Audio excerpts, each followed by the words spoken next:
The very first known interstellar object, or ISO, to pay a visit to our solar system was a rocky, elongated interloper with a slightly reddish hue.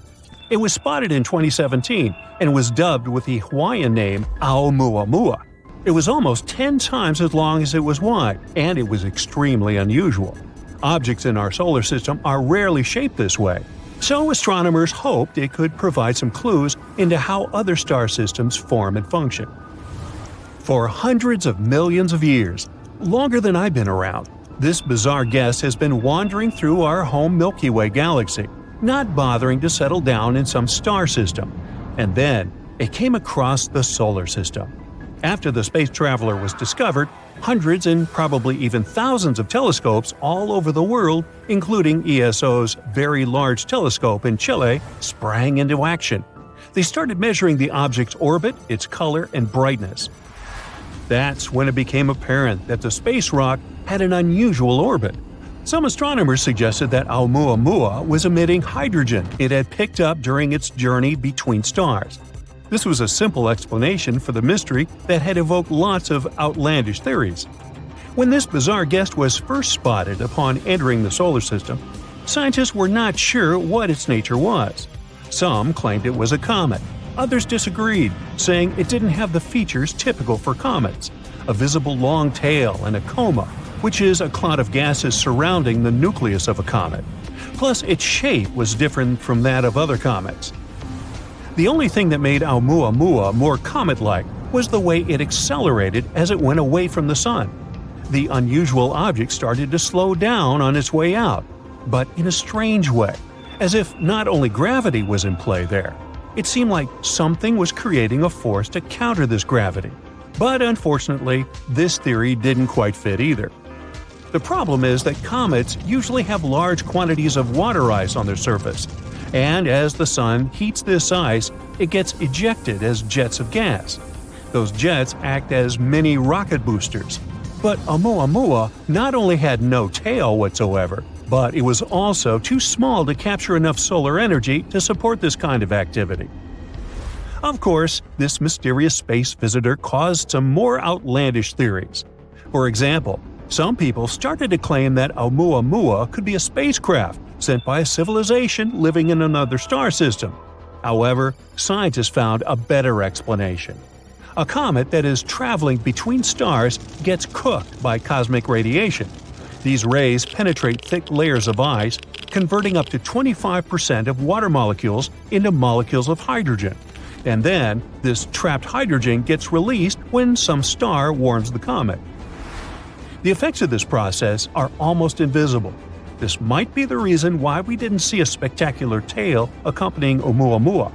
At the same time, the potential comet was so small that this could produce enough force to power its acceleration. As for the amount of ice released as Oumuamua was coming closer to the sun, it was likely too small for astronomers to spot it. Now, even though Oumuamua was the first known interstellar object to enter our solar system, it wasn't the last. In August 2019, Comet 2I Borisov visited us, becoming the second ISO astronomers managed to spot. Now, no one can argue that there simply must be more visitors from faraway star systems than those two. ISOs are rare, but our solar system is pretty old. It must have been capturing some interstellar travelers over the millions and millions of years of its existence, even though they never stayed for very long. One study has taken a closer look at interstellar objects, and they concluded that these space travelers might be caught not in solar orbits, but in near-Earth orbits. The astronomers working on this project even go as far as to claim that there might be a lot of ISOs in orbit around Earth. Now, finding tiny objects in the vastness of the cosmos is extremely tricky. Think about it. What images of distant areas of space do we usually get? Mostly stars. Sometimes unclear pictures of exoplanets. Even more rarely, it can be disks of debris. But fine detail in small space objects? Almost never. So it's actually lucky for us that other solar systems send their inhabitants to visit us. Because by studying ISOs, we gain insight into the formation, evolution, and functioning of other star systems. Have you ever heard of the Oort cloud? It's the most distant region of our solar system, and it's quite unusual. You see, the orbits of the planets lie mostly in the same flat disk surrounding the Sun. But the Oort cloud is believed to resemble a spherical shell surrounding the entire solar system. It looks like a gigantic, thick-walled bubble made up of chunks of ice and other space debris as large as mountains or even bigger. Astronomers think that the Oort cloud contains billions, if not trillions, of different objects. There might also be a connection between the Oort cloud and ISOs. Because scientists think that interstellar objects might outnumber those from the solar system in this region. Even though no one has ever observed the Oort cloud directly, astronomers are sure it does exist. They made such a conclusion after observing the distribution of comets in our solar system. The Oort cloud could have formed from debris in the early solar system, but some experts argue that the largest part of this unusual shell could be interstellar in origin. If travelers from other star systems are as common as some studies suggest, lots of the bodies on the edges of the solar system are likely to have originated in other systems. Sadly, this theory hasn't been proven yet. Now, since we've been talking about comets, not Cupid or Donder or Blitzen, one of them has recently approached the Sun at breakneck speed. It was 96P Machholz 1. This comet is around 3.7 miles wide, and astronomers think it might have arrived from outside the solar system. The NASA European Space Agency Solar and Heliospheric Observatory spacecraft has been monitoring the comet. So look at this. That's the comet's tail. It's mostly made up of gas. It's trickling behind frozen chunks of ice that are getting heated by the radiation coming from the Sun. In some cases, a comet can have two tails, one made of dust and the other consisting of gas, and each of them can reach hundreds and, in some extreme situations, even millions of miles in length. In 2008, scientists analyzed the material left by 150 comets. They found out that the comet we're talking about was quite low in carbon and didn't contain a large enough amount of some other typical materials. This could only mean one thing. The comet was an interloper coming from another star system. It may have been ejected from its original solar system by the gravity of a large planet. After that, the poor homeless thing probably spent a large amount of time wandering around space, until it came across Jupiter. The gas giant could have bent the comet's trajectory, trapping it in orbit around the Sun. There's one more theory. According to it, the comet formed in a poorly studied region of the solar system, and it has this weird composition due to its repeated journeys around the Sun. Now, scientists are watching the comet with anticipation, like Christmas. Since it's an atypical one, both in its behavior and composition, they don't know what they will see, which makes the whole process even more exciting.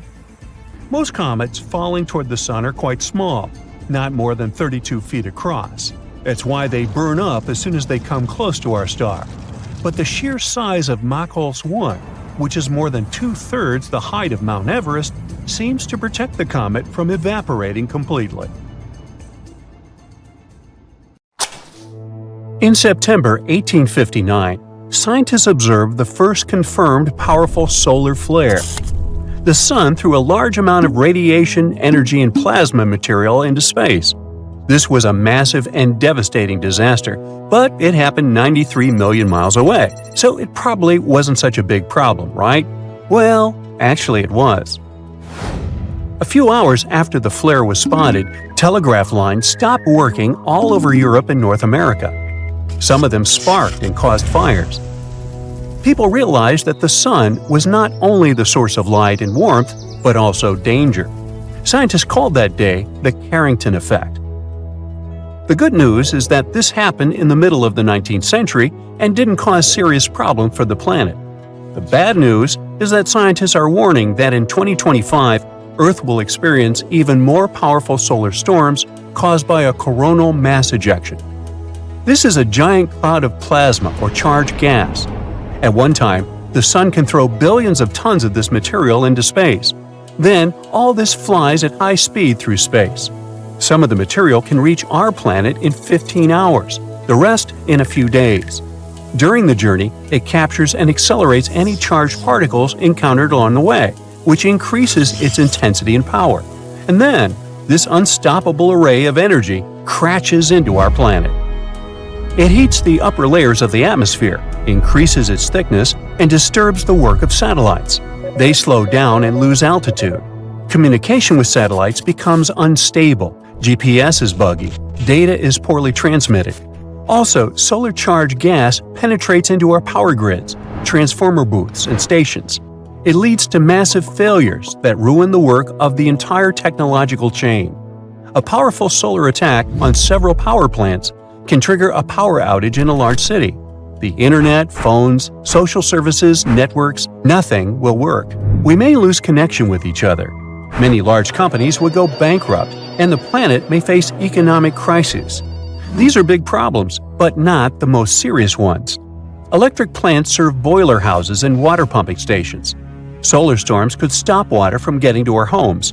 You wouldn't be able to buy groceries in stores without cash.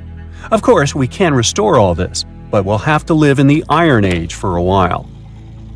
But the worst thing is that a prolonged solar storm can suspend food production. For example, this year, a geomagnetic storm caused by solar storms shut down GPS satellites that are connected with modern tractors, so farmers couldn't work. What would happen if such storms happened every day for a year? We would probably start missing many items in supermarkets. Besides, maritime navigation also depends on satellites. Thanks to them, ships calculate the latitude and longitude of their location. If the satellites are damaged, ships may get lost in the ocean. Even whales get lost in the ocean during magnetic storms. Many birds navigate with the help of magnetic field during long flights to the south. So, not only people, but also animals may experience serious problems. Solar storms heat the upper layers of the Earth's atmosphere and thus make the air thicker. The movement of satellites slows down because of this air resistance. They lose altitude, and one of these satellites is Hubble. Yes, the very telescope that provides us with incredible pictures of space. Scientists say that it will fail much earlier because of solar attacks. You've probably heard on the news that solar activity has recently caused electromagnetic storms on Earth. But fortunately, it hasn't affected our lives in any way. The only problem was headaches, high pressure, and mood swings during those storms. It seems like an ordinary thing, but scientists don't have a consensus on this topic. No one has proven exactly how and why magnetic storms affect our condition. Yes, during storms, the planet's atmosphere becomes less dense, and perhaps this affects our blood pressure, like it happens when the weather changes. So people with cardiovascular system problems should be careful. But the effect on our nervous system, fortunately, is quite insignificant. It's possible that when people hear about a coming magnetic storm and feel unwell, they experience a placebo effect. But there's also good news. All these charged solar particles interact with atoms and molecules in Earth's atmosphere. This interaction leads to beautiful northern lights. It's good to spend some time away from your gadgets and look up at the sky sometimes. One of the biggest storms occurred on March 13, 1989. On March 10th, the Sun ejected a gigantic volume of coronal plasma. The amount of that material was the size of 36 Earths. The solar cloud was flying to us at 1,000,000 miles per hour, and a couple of days later, it crashed into our planet's magnetic field. The collision caused a geomagnetic superstorm. People watched some of the brightest and most beautiful auroras in history. The light show covered most of the planet, but after a beautiful performance, problems followed. The solar storm was so powerful that it went through the atmosphere and reached Earth's surface. First, it disrupted the operation of satellites and then damaged electrical networks. For example, it destroyed a transformer at a nuclear power plant in New Jersey. Energy companies in Canada went down because of systems overloading. As a result, about 6 million people in northeastern Canada lost electricity for 9 hours. This was the largest power outage caused by a geomagnetic storm. Yeah, there were more powerful storms in the mid-19th and early 20th centuries, but the planet wasn't covered by so many power grids at that time. More powerful storms may occur in 2025. The question is, will we be ready for them? Careful study of solar activity can help us prepare. If we know in advance about an upcoming storm, then scientists can switch off some systems and turn them on afterward, theoretically. If the activity of the sun increases every year, then we'll have to come up with new innovative ways to protect ourselves. Who knows? Maybe scientists will cover all our electrical appliances and stations with a layer of special protective material. Anyway, we must do everything possible not to harm Earth's magnetic field, because if this shield disappears, the surface of our planet will resemble that of Mars. But what causes these solar storms, and why do they affect us so much? Okay, imagine a guy with a nice hairstyle who goes to bed. In the morning, his head is a complete mess.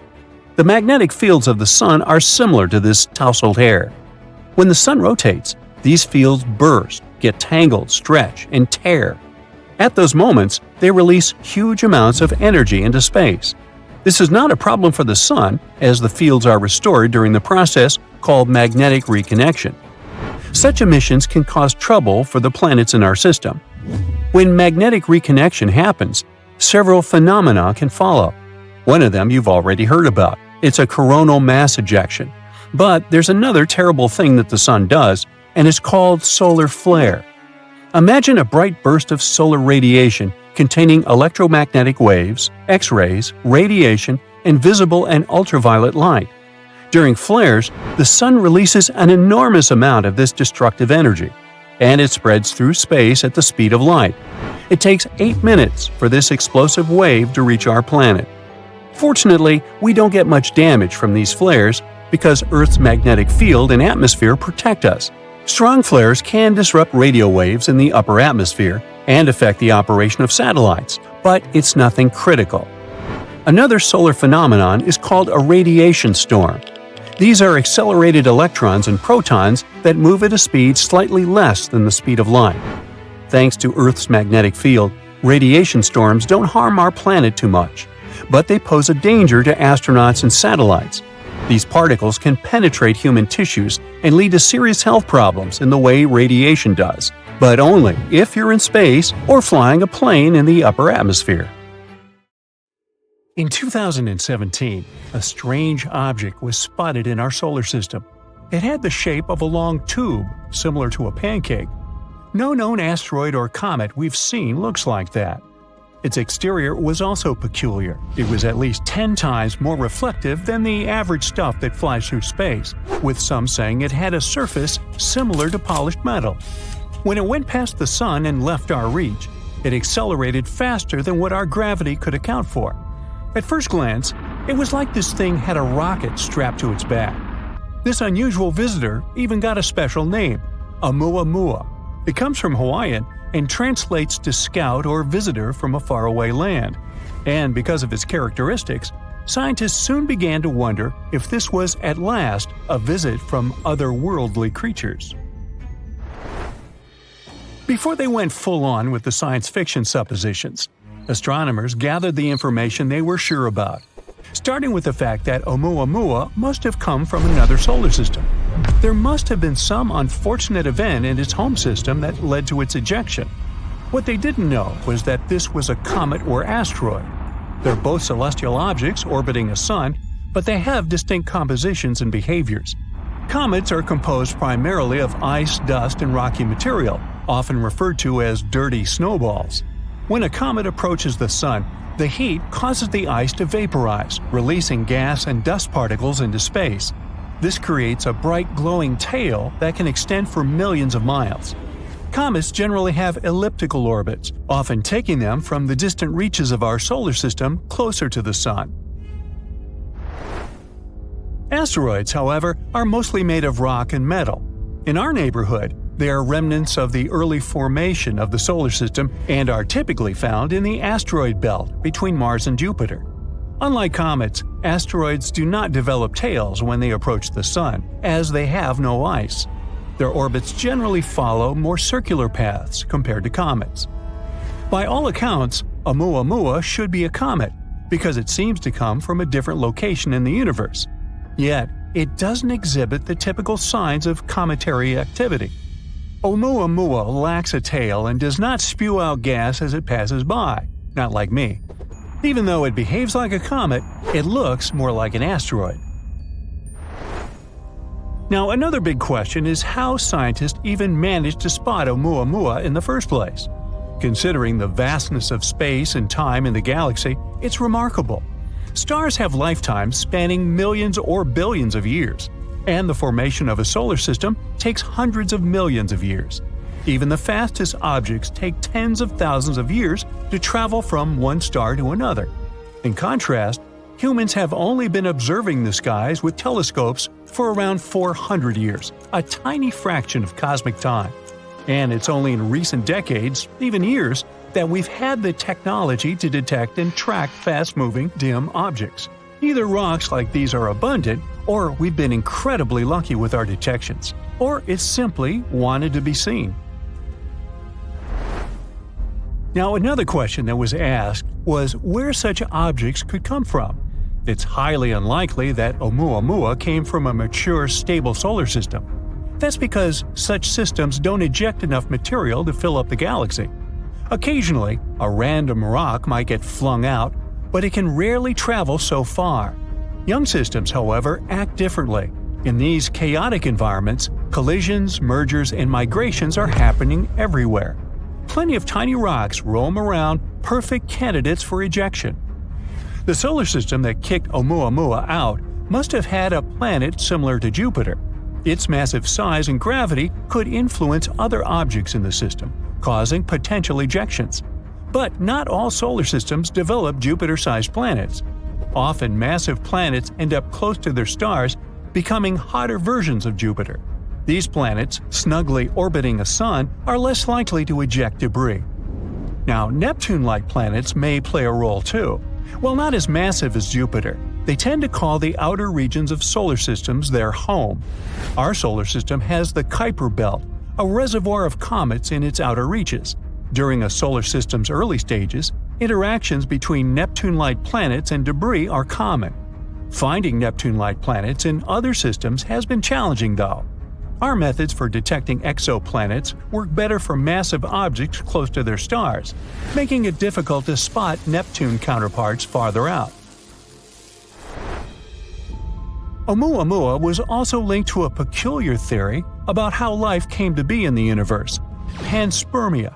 Now that's a hypothesis that suggests that life exists throughout the universe and can be distributed between planets by various means, such as asteroids, comets, or even spacecraft. It says that life must have originated in one location in the universe and then spread to other celestial bodies.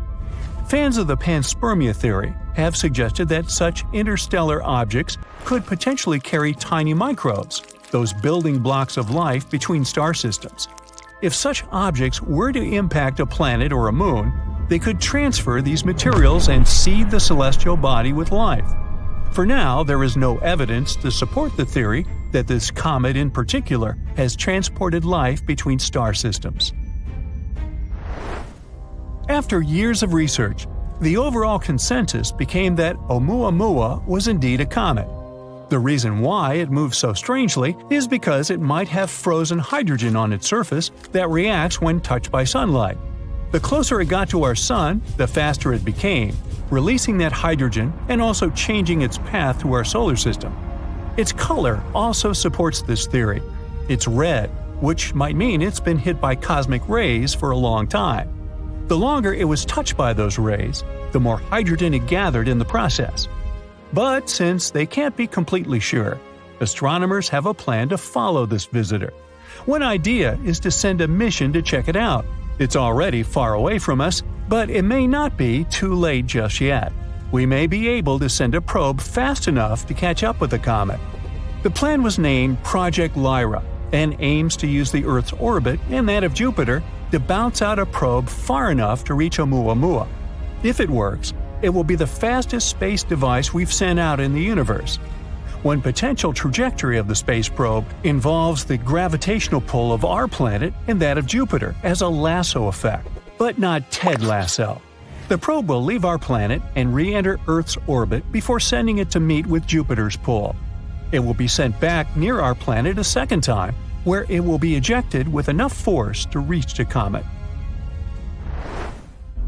Project Lyra also aims to follow a second faraway visitor named Borisov. This one was discovered by an amateur astronomer and now bears his name. What's interesting about it is that it's, well, spotless.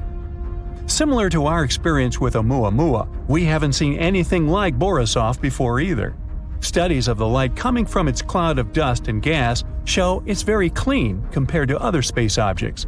After it was first noticed in August 2019, astronomers studied its path through our solar system and concluded it came from another star too.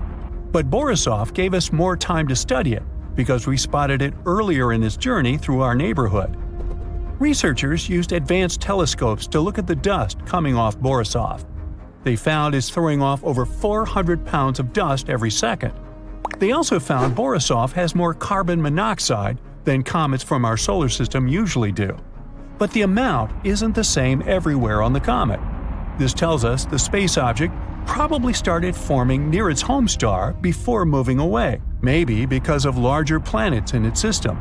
The light from Borisov is way more polarized than light from other comets we've seen, and its cloud is super smooth. This tells us Borisov has never interacted with another star.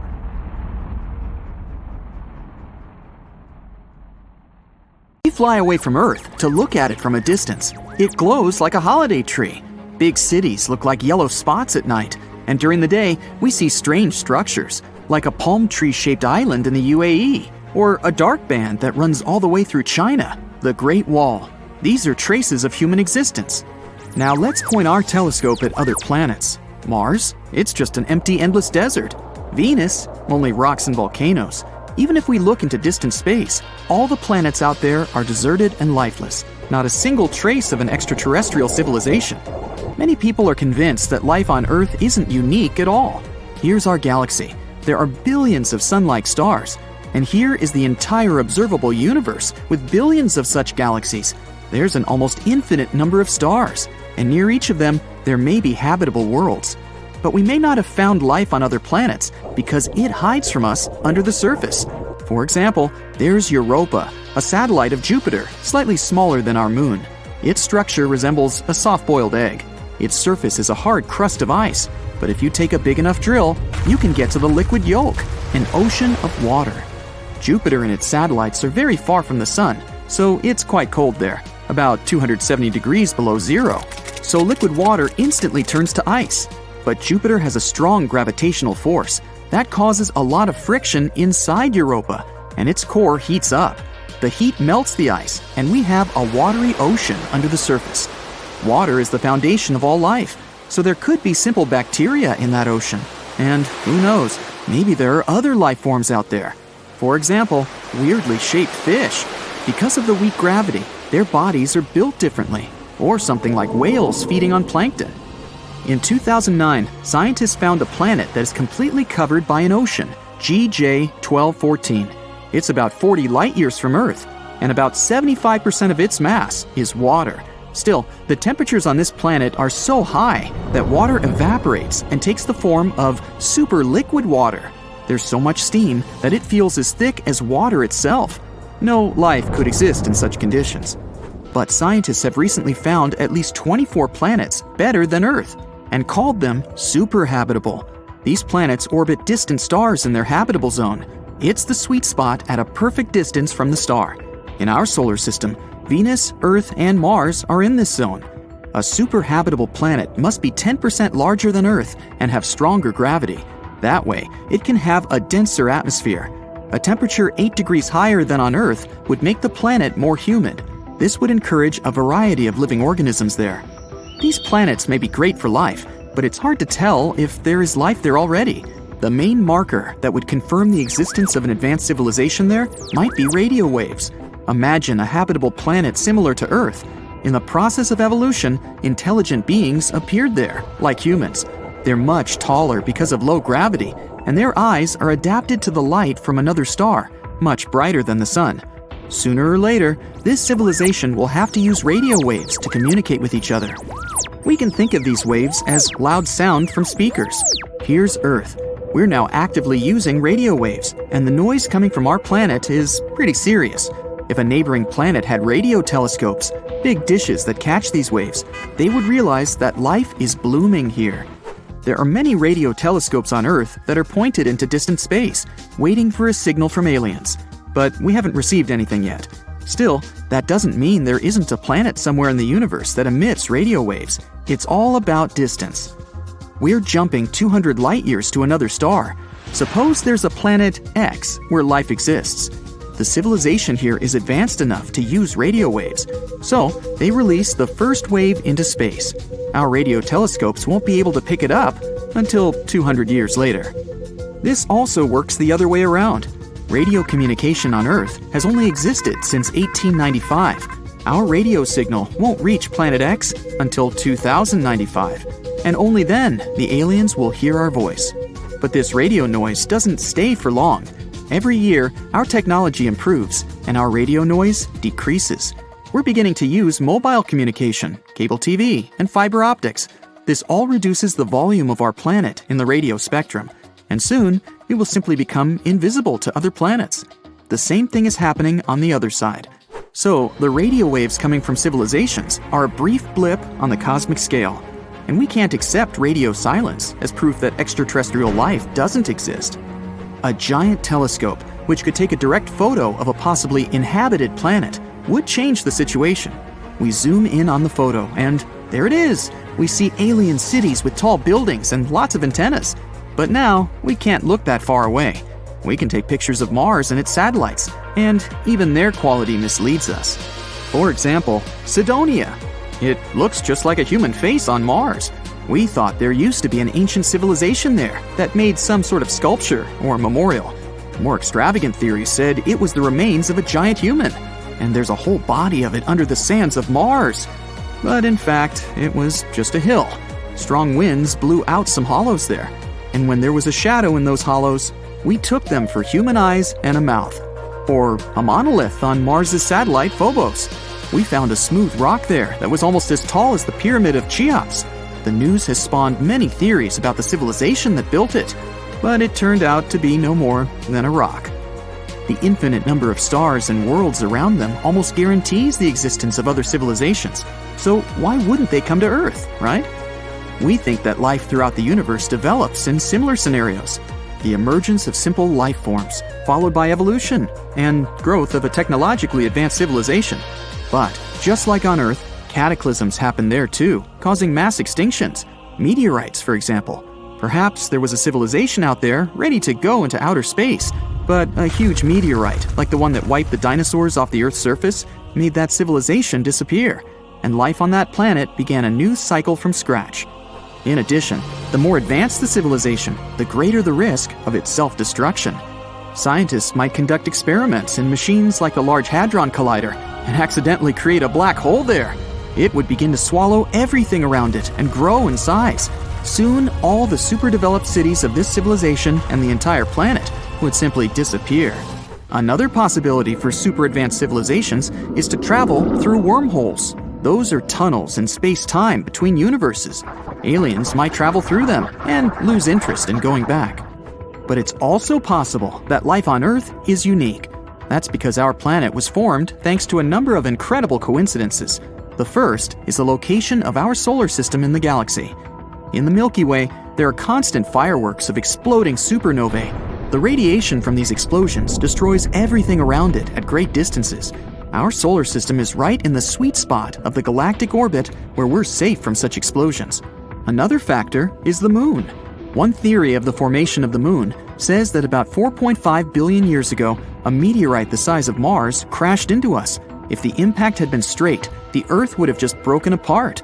And if that meteorite had only scratched the Earth, the pieces would have just flown away. But the collision occurred precisely so that part of the meteorite remained in Earth's orbit and formed the moon.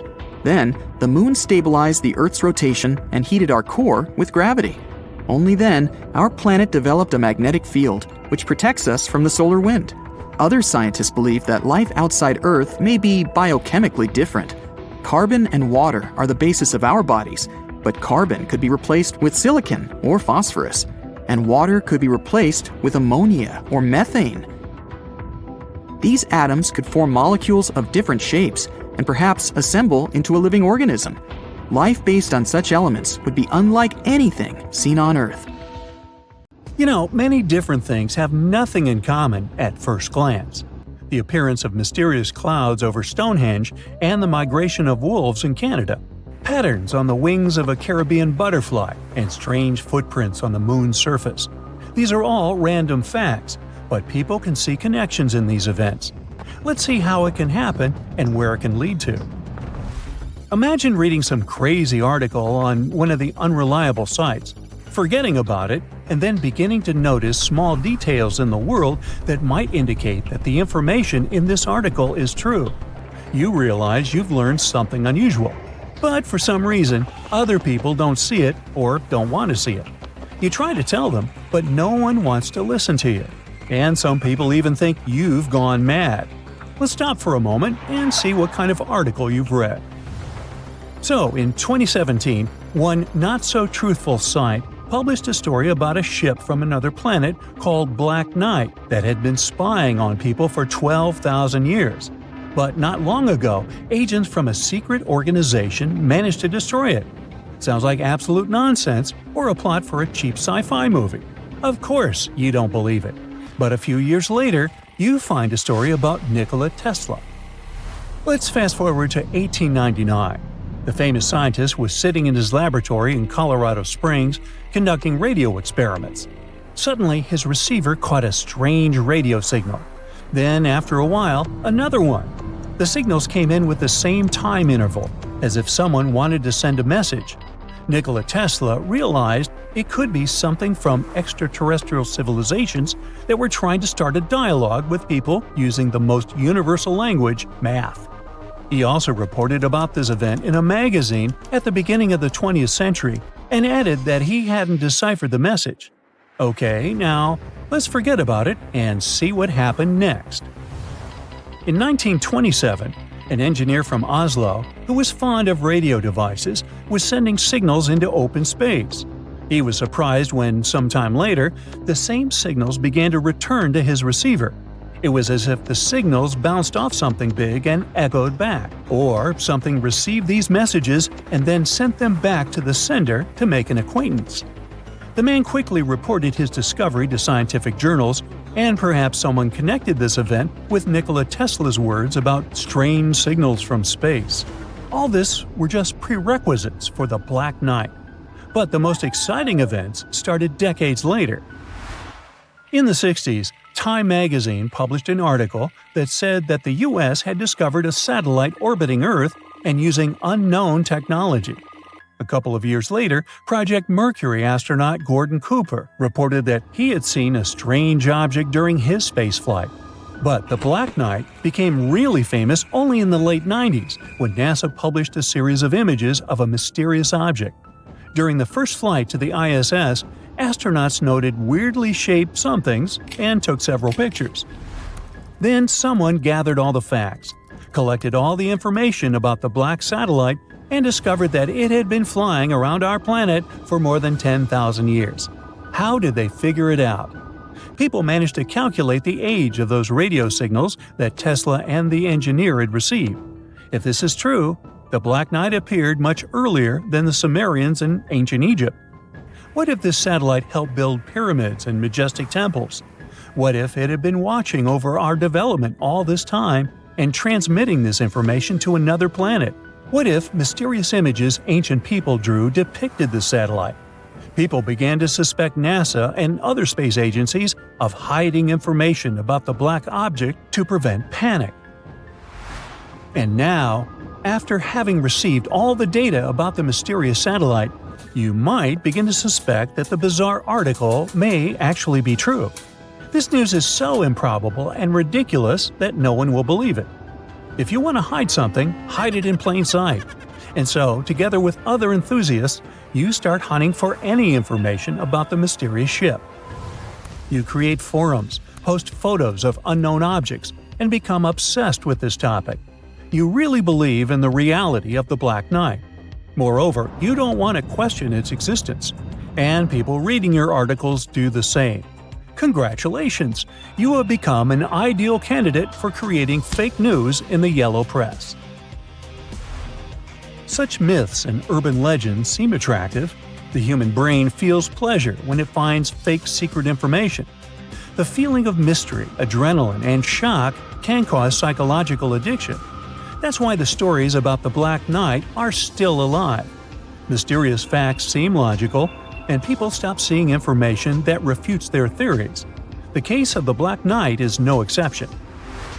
The fans of this black object believe that Nikola Tesla received signals from some space civilization. But for some reason, they don't attach importance to scientific articles, which say that such radio signals could be sent by giant space objects like pulsars. A pulsar is a rotating neutron star emitting powerful electromagnetic radiation. Such radiation is often found in space. These radio waves don't imply the presence of a mind and a sender. The cosmos is full of such signals. The technology for detecting such objects were created in the 60s. Or maybe Tesla's device caught a signal coming from our planet. Besides, the scientists didn't say anything about the Black Knight. So why did people connect these two events? That story with the Norwegian engineer is still unexplained. Yes, his signals returned as an echo, but this had nothing to do with the flying object in question either. You might as well say that the satellite somehow influenced the Titanic. There's no logic in such assumptions. Strangely, no one connected the Black Knight with the Yeti or the Kraken. Now, let's return to that Times article about a strange object flying around Earth. It also stated it was a fragment of an American reconnaissance satellite. But fans of myths and legends apparently didn't notice this explanation. As for astronaut Cooper, who is said to spot some object during his mission, he actually saw nothing. He even showed a transcript with no reports about the black satellite. However, some believers in other civilizations keep silent about this fact. So, the main proof of the Black Knight's existence is the photos taken during the first flight to the ISS. The astronauts noticed this strange object and took pictures, but it wasn't a surprise for them because some part of the ship broke away during some work they did outside. It was a piece of thermal coating. The astronauts sent the photo to NASA, and the space agency assigned it a personal number, as it does with all such objects. A few days later, the Black Knight fell out of orbit and burned up in Earth's atmosphere. Almost all this information was recorded in official protocols.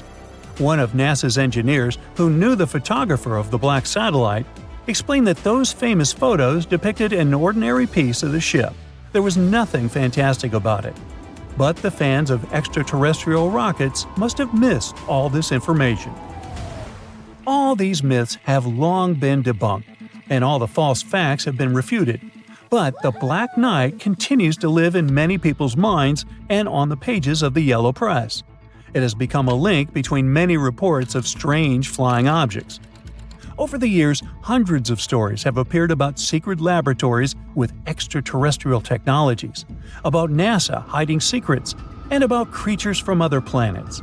And many people connected these myths with the black satellite. It has stopped being a real physical object. Now it's a cultural phenomenon. Remember how the main symbol of extraterrestrial civilizations was a flying saucer? It's not trending anymore. Today, the symbol is a black, weirdly shaped stone. Don't be fooled. Living on our beautiful planet might seem safe, but only until you start thinking of all those dangers lurking just around the corner, or in the vast darkness of the cosmos. Let's see what may eventually lead to the end of planet Earth. With each new potential threat, it gets more and more terrifying. Consider yourself warned. First of all, let's talk about hypercane. This natural disaster can get really extreme. A hypercane is a theoretical hurricane of unsurpassed power. It would occur if the ocean became overheated as a result of climate change, or a massive volcanic eruption could trigger it. In any case, these conditions would create a hurricane, which, unlike regular hurricanes, would stretch way beyond the lower stratosphere. The speed of such a storm would reach 500 miles per hour. The pressure inside the hypercane would be so low that it wouldn't let it wear out as quickly as other hurricanes. The hypercane could last for weeks on end. But the worst thing? It would likely damage or even destroy part of Earth's ozone layer, and the hole could be the size of the entire North American continent. Then we've got super destructive tornadoes. A tornado is a violently rotating column of air. It usually extends from a thunderstorm and is in contact with the ground. Inside a thundercloud, warm, humid air rises upward and cool air falls down along with rain or hail. Such conditions can lead to the appearance of spinning air currents inside the cloud.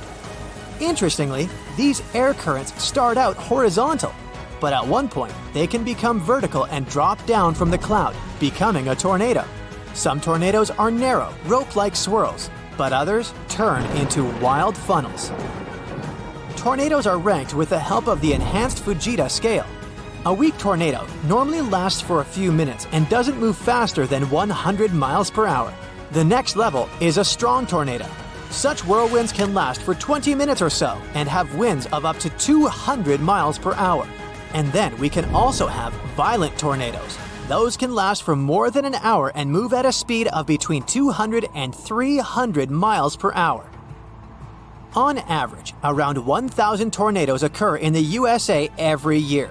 There's even a region that got named Tornado Alley. It's a 10-state area in the Midwest, but tornadoes can happen in any state. One of the most destructive natural disasters was the tri-state tornado in the USA. It was the world's longest-lasting single tornado that traveled 220 miles through Missouri, Illinois, and Indiana. At the same time, the average tornado's path is usually no longer than 5 miles. But what if one day, a tornado much bigger and way more powerful than any we've experienced before swiped through countries and continents? It would leave behind total destruction and devastation. And how about a supercell thunderstorm? It's the least common type of thunderstorm, but it's the most dangerous. It's likely to cause severe weather, damaging winds, very large hail, and even violent tornadoes. What makes supercells unique is a deep and persistent rotating updraft called a mesocyclone. Supercells can potentially last for hours and cause great havoc. An asteroid impact could end all forms of life on Earth too. If a space wanderer was large enough, it could cause widespread devastation, like it happened with the 9-mile-wide asteroid from 66 million years ago.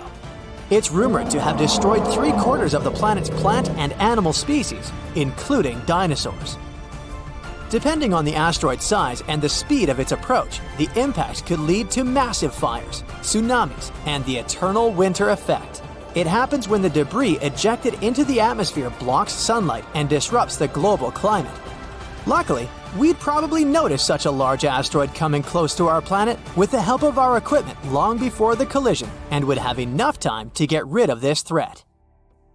It would be our very own sun that would bring our world to an end. Our star is a gigantic, constantly changing ball of molten gases. Every once in a while, it spews out bursts of energy, solar flares.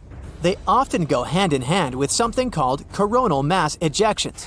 Those are giant bubbles of ionized gas that can accelerate to incredible speeds. The most powerful volcanic eruptions pale in comparison to solar flares that release 10 million times more energy. Within a few minutes, one solar flare can give out billions of tons of charged particles. Solar flares are also insanely hot, with the temperatures reaching several million degrees Fahrenheit. Astronomers believe that such bursts of solar radiation happen when the sun's magnetic field gets twisted in some regions. At one moment, all the pent-up energy is released. The star sends out light and particles, mostly electrons and protons. Most solar flares last for minutes, but some continue for hours. Scientists classify solar flares depending on how brightly they shine in X-rays. You aren't likely to notice the tiniest flares if you don't have special equipment. Medium solar flares lead to fleeting radio blackouts at the poles, but nothing too serious. It's X-class flares people should worry about. They cause the strongest and longest-lasting solar storms.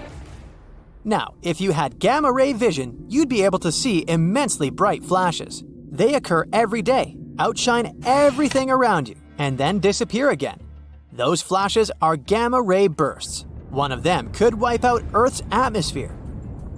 The flash that might ruin our planet would most probably be born in a faraway galaxy during a merge of two collapsing stars. It would be immensely powerful and super bright.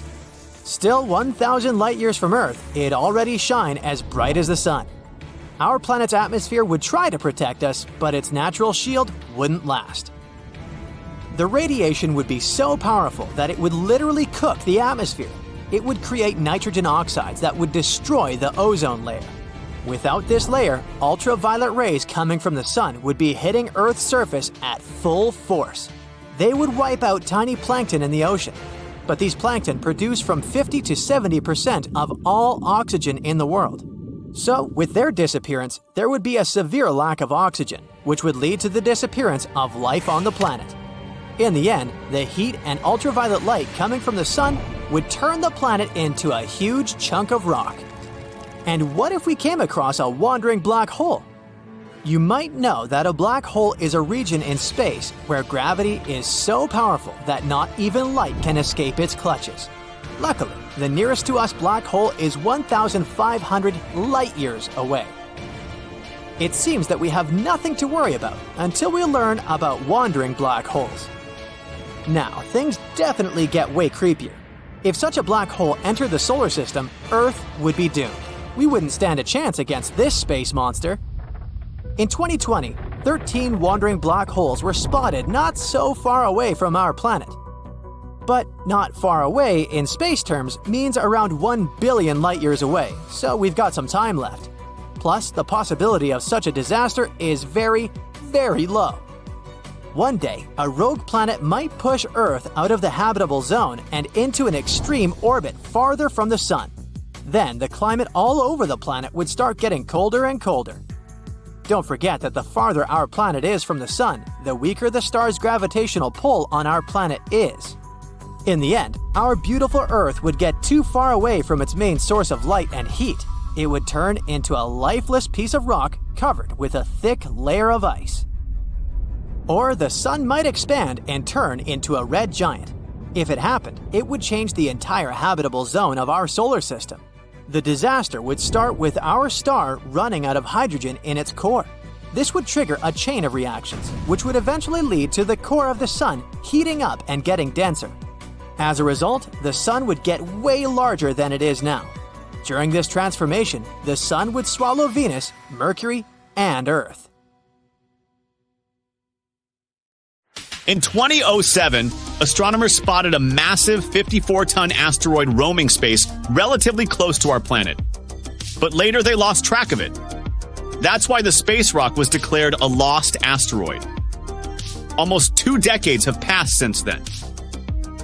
And in November 2023, a report claimed that the lost asteroid, aka 2007 FT3, might hit Earth in 2024.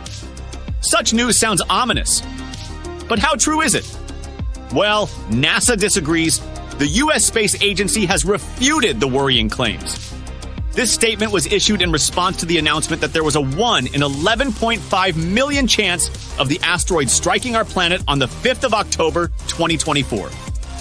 The Space Agency states that at any time in the next century, there are no known asteroids that could pose an impact threat to Earth. NASA and other space agencies are watching the skies nonstop, determined to find, track, and categorize asteroids and NEOs near Earth objects. Hundreds of millions of rocks orbit the sun within the asteroid belt between Mars and Jupiter. But only some of them come relatively close to Earth.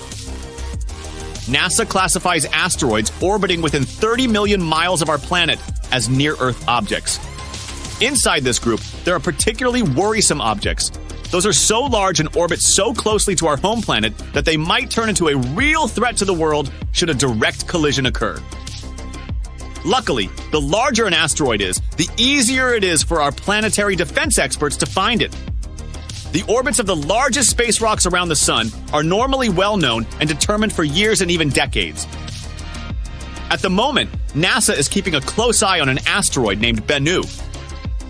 It's a fairly large space object reaching 1,610 feet across. It might smash into our planet in 159 years. According to experts, the asteroid, which was first spotted in 1999, is quite likely to drift into the orbit of our planet. If it happens, it might collide with Earth by the 24th of September 2182. Asteroid Bennu is thought to be taller than the Empire State Building. If it hits our planet, the collision will release 1,200 megatons of energy. That's an enormous amount of energy that nothing built on Earth could produce. But even though Bennu's chances of colliding with Earth are quite low at the moment, the space rock has still been categorized as a potentially hazardous asteroid. All because it might come as close as 4.65 million miles from Earth. That's the reason why it's also classified as a near-Earth object. Asteroid 99942 Apophis, also known under the dramatic name of the God of Chaos, is another space body we'd better watch out for. It's a near-Earth object about 1,100 feet across. It was discovered in 2004, and at first it was identified as one of the most dangerous asteroids ever detected. Apophis gained notoriety very fast. It was believed to pose a serious threat to Earth. Experts predicted that it would come uncomfortably close to our planet in 2029. Luckily, after a more careful examination of Apophis and its orbit, astronomers concluded that there was no risk of the asteroid colliding with our planet for at least a century. The risk of an impact in 2029 was ruled out completely, as well as the potential impact that could be caused by the asteroid's close approach in 2036. Interestingly, until March 2021, there was still a small chance of a collision in 2068. But then, Apophis made a flyby of Earth, and astronomers took this chance to use powerful radars to estimate the asteroid's orbit around the Sun more precisely. This allowed them to rule out any impact risk for at least the next 100 years. It all started with a minor change on our planet. At first, people noticed the moon had become brighter and a little bigger, but nobody paid attention to this. The moon affected tides all over the world. The water flooded the beaches, but it wasn't a tragedy. A lot of fish came close to the shores. People found giant squid, anglerfish, and other creatures next to the coast, although they usually live in the dark depths. New, stranger things happen every day. Birds no longer fly to the south in winter. They gather in huge groups, flying around cities with no purpose. The moon used to help them navigate in nature, so they can't figure out which way to fly anymore. In the boundless waters of the world's oceans, ship captains notice that compasses are now unstable. The arrow is pointing in different directions since the Earth's magnetic poles have changed. People realize the moon has started to approach Earth for an unknown reason. The moon's gravity affects the gravity of our planet. This entails changes in the climate, the behavior of all living beings, and the magnetic field. Now, it rains in the driest places and gets hot in the coldest lands. It's knocking down ecosystems all over the planet. People living near forests hear wolves howling all the time. The moon drives these animals mad. The Earth's natural satellite is growing in size and lights up the night much brighter. Nothing critical has happened yet. People don't panic because they don't want to believe the end is coming. But then, one day, the moon reaches a critical point. You're walking down the street listening to music, and at that moment, someone pushes you. Okay, maybe that guy is late for work. You keep walking, and a girl coming by hits your shoulder. "I'm sorry," she says, and goes away. You've noticed the fear in her eyes. You look ahead and see people running towards you. You take off your headphones and hear screams and sirens. People leave their cars and run away. Hundreds of seagulls are flying in the sky. You hear a strange noise among all the sounds of chaos. It seems to be water. How is this possible? You're in the city center, a few miles from the shore. But there's no time to think. You notice a huge wave flooding the streets and heading straight to you. You run into a building and go up to the 10th floor. From here, you're watching the water filling the city. The strong stream blows all cars, one-story buildings, and trees off the road. You notice a shark and other fish in the water. People are hiding in houses and on the roofs. The whole city is quickly plunging into a catastrophe. The TV is working in the building where you're hiding. You learn that floods are occurring all over the world. Massive tsunamis cover coastal cities. In some places, waves reach the height of a 30-story building. Many towns have been washed off the face of the earth. The moon is too close to Earth, and massive floods are just the beginning. The moon flies around Earth and helps to keep our home on its axis. The moon provides climate stability and helps living organisms develop. But now, this balance is broken. The moon is approaching and changing our planet's gravity. Earth can tilt slightly to the side and provoke massive floods around the world. Imagine that you're holding a round glass of water. Tilt it a little. See how the liquid moves from one side to another? The same thing is happening now with the oceans. But the moon is not just approaching us. It's flying around the planet and getting closer with each circle. It causes natural disasters in different locations on Earth all the time. Now the ocean floods one side, and a few hours later, another. So you see all the water going back from the streets to the shore. The oceans may return to the city again by the end of the day. Wait a minute. It seems the end of the day has already come. You notice that the sky has become dark. It's weird, because it's only 3 p.m. The moon changes Earth's rotation speed and makes the day go faster. The moon covers almost the entire sky and brightly illuminates our planet. You see huge lunar craters. It's so close that you can still see it even when the sun shines. In some places, the passing moon obscures the sun. The water is leaving the streets and everyone goes outside. At this moment, an earthquake begins. The road is cracking and the houses are collapsing. There are landslides on the street. Tectonic plates are shifting all over the planet. Imagine two magnetic balls that are approaching each other. So, one ball is the moon, and the second one is Earth's core. What do you think will happen to what's above the core? That's hundreds of thousands of miles of the Earth's crust. And now, it's all moving. Destructive cracks are emerging all over the world.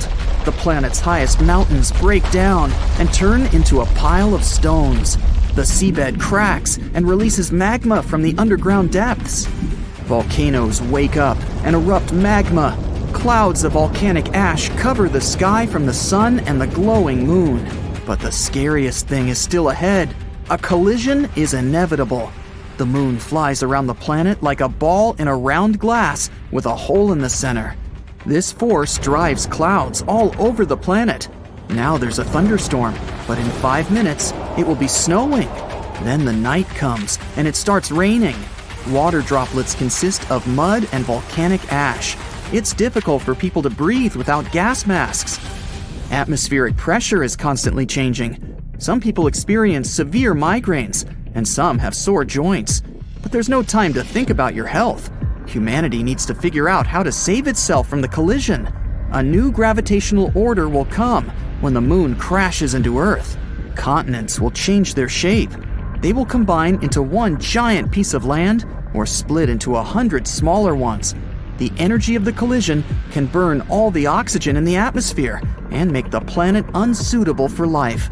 Hiding underground also makes no sense because of deep earthquakes. People decide to spend their last hours with loved ones and their families. The moon is getting closer. It's now at the same distance as the International Space Station. The moon covers the sky. Many cities are in the shadows because of the waves. Tsunamis, several miles in height, crash down on the ground. Millions of tons of magma collide with the ocean. Billions of gallons of water just evaporate. Moisture rises into the air, mixes with ash, and floods the land in the form of giant cumulus clouds. You've accepted the complete destruction of the planet. But something strange happens to the moon at this moment. You notice giant cracks appear on it. The moon slowly begins to divide into two parts. Both halves crumble into hundreds of large pieces. It's just falling apart. The Earth doesn't have a natural satellite anymore. It's just a pile of giant space rocks. But why is this happening? There's a space around our planet called the Roche limit. In this place, the gravity of Earth is stronger than that of the moon. This means that the forces holding the moon together are weaker than those that tear it apart. People are cheering. The Roche limit has saved the planet. The moon won't hit us. It breaks up into millions of fragments and forms a circle around our globe. Now, Earth looks like Saturn. a belt of moonstones surrounds us. Huge chunks destroy everything in their path, all the space debris. The satellites are no longer working. Humanity loses its means of communication and navigation. People will have to use paper maps again. The moon held our planet's orbit at a certain angle before these events. Now the axis is tilted differently. One hemisphere becomes closer to the sun, and the other plunges into shadow. The North Pole and the Arctic may turn into hot deserts, and the equator of the planet may be covered with ice. Winter and summer can last for years. The moon's remnants fly around Earth, but some of them fall on our planet. Lunar meteor showers destroy cities and create giant craters. All these events lead to the massive destruction of life on Earth. It will take hundreds of thousands of years to adapt to the new world. Now imagine something so powerful that it could rip the atoms of your body apart in a fraction of a second. Ow! This something is soundlessly dashing through space, not extinct, not alive, stuck in between. If this terrifying monster were moving towards Earth, we'd be doomed. So, is it? Astronomers have found a fast and powerful space object zooming through our home Milky Way galaxy at over 110,000 miles per hour, as faster than any rocket we've ever made.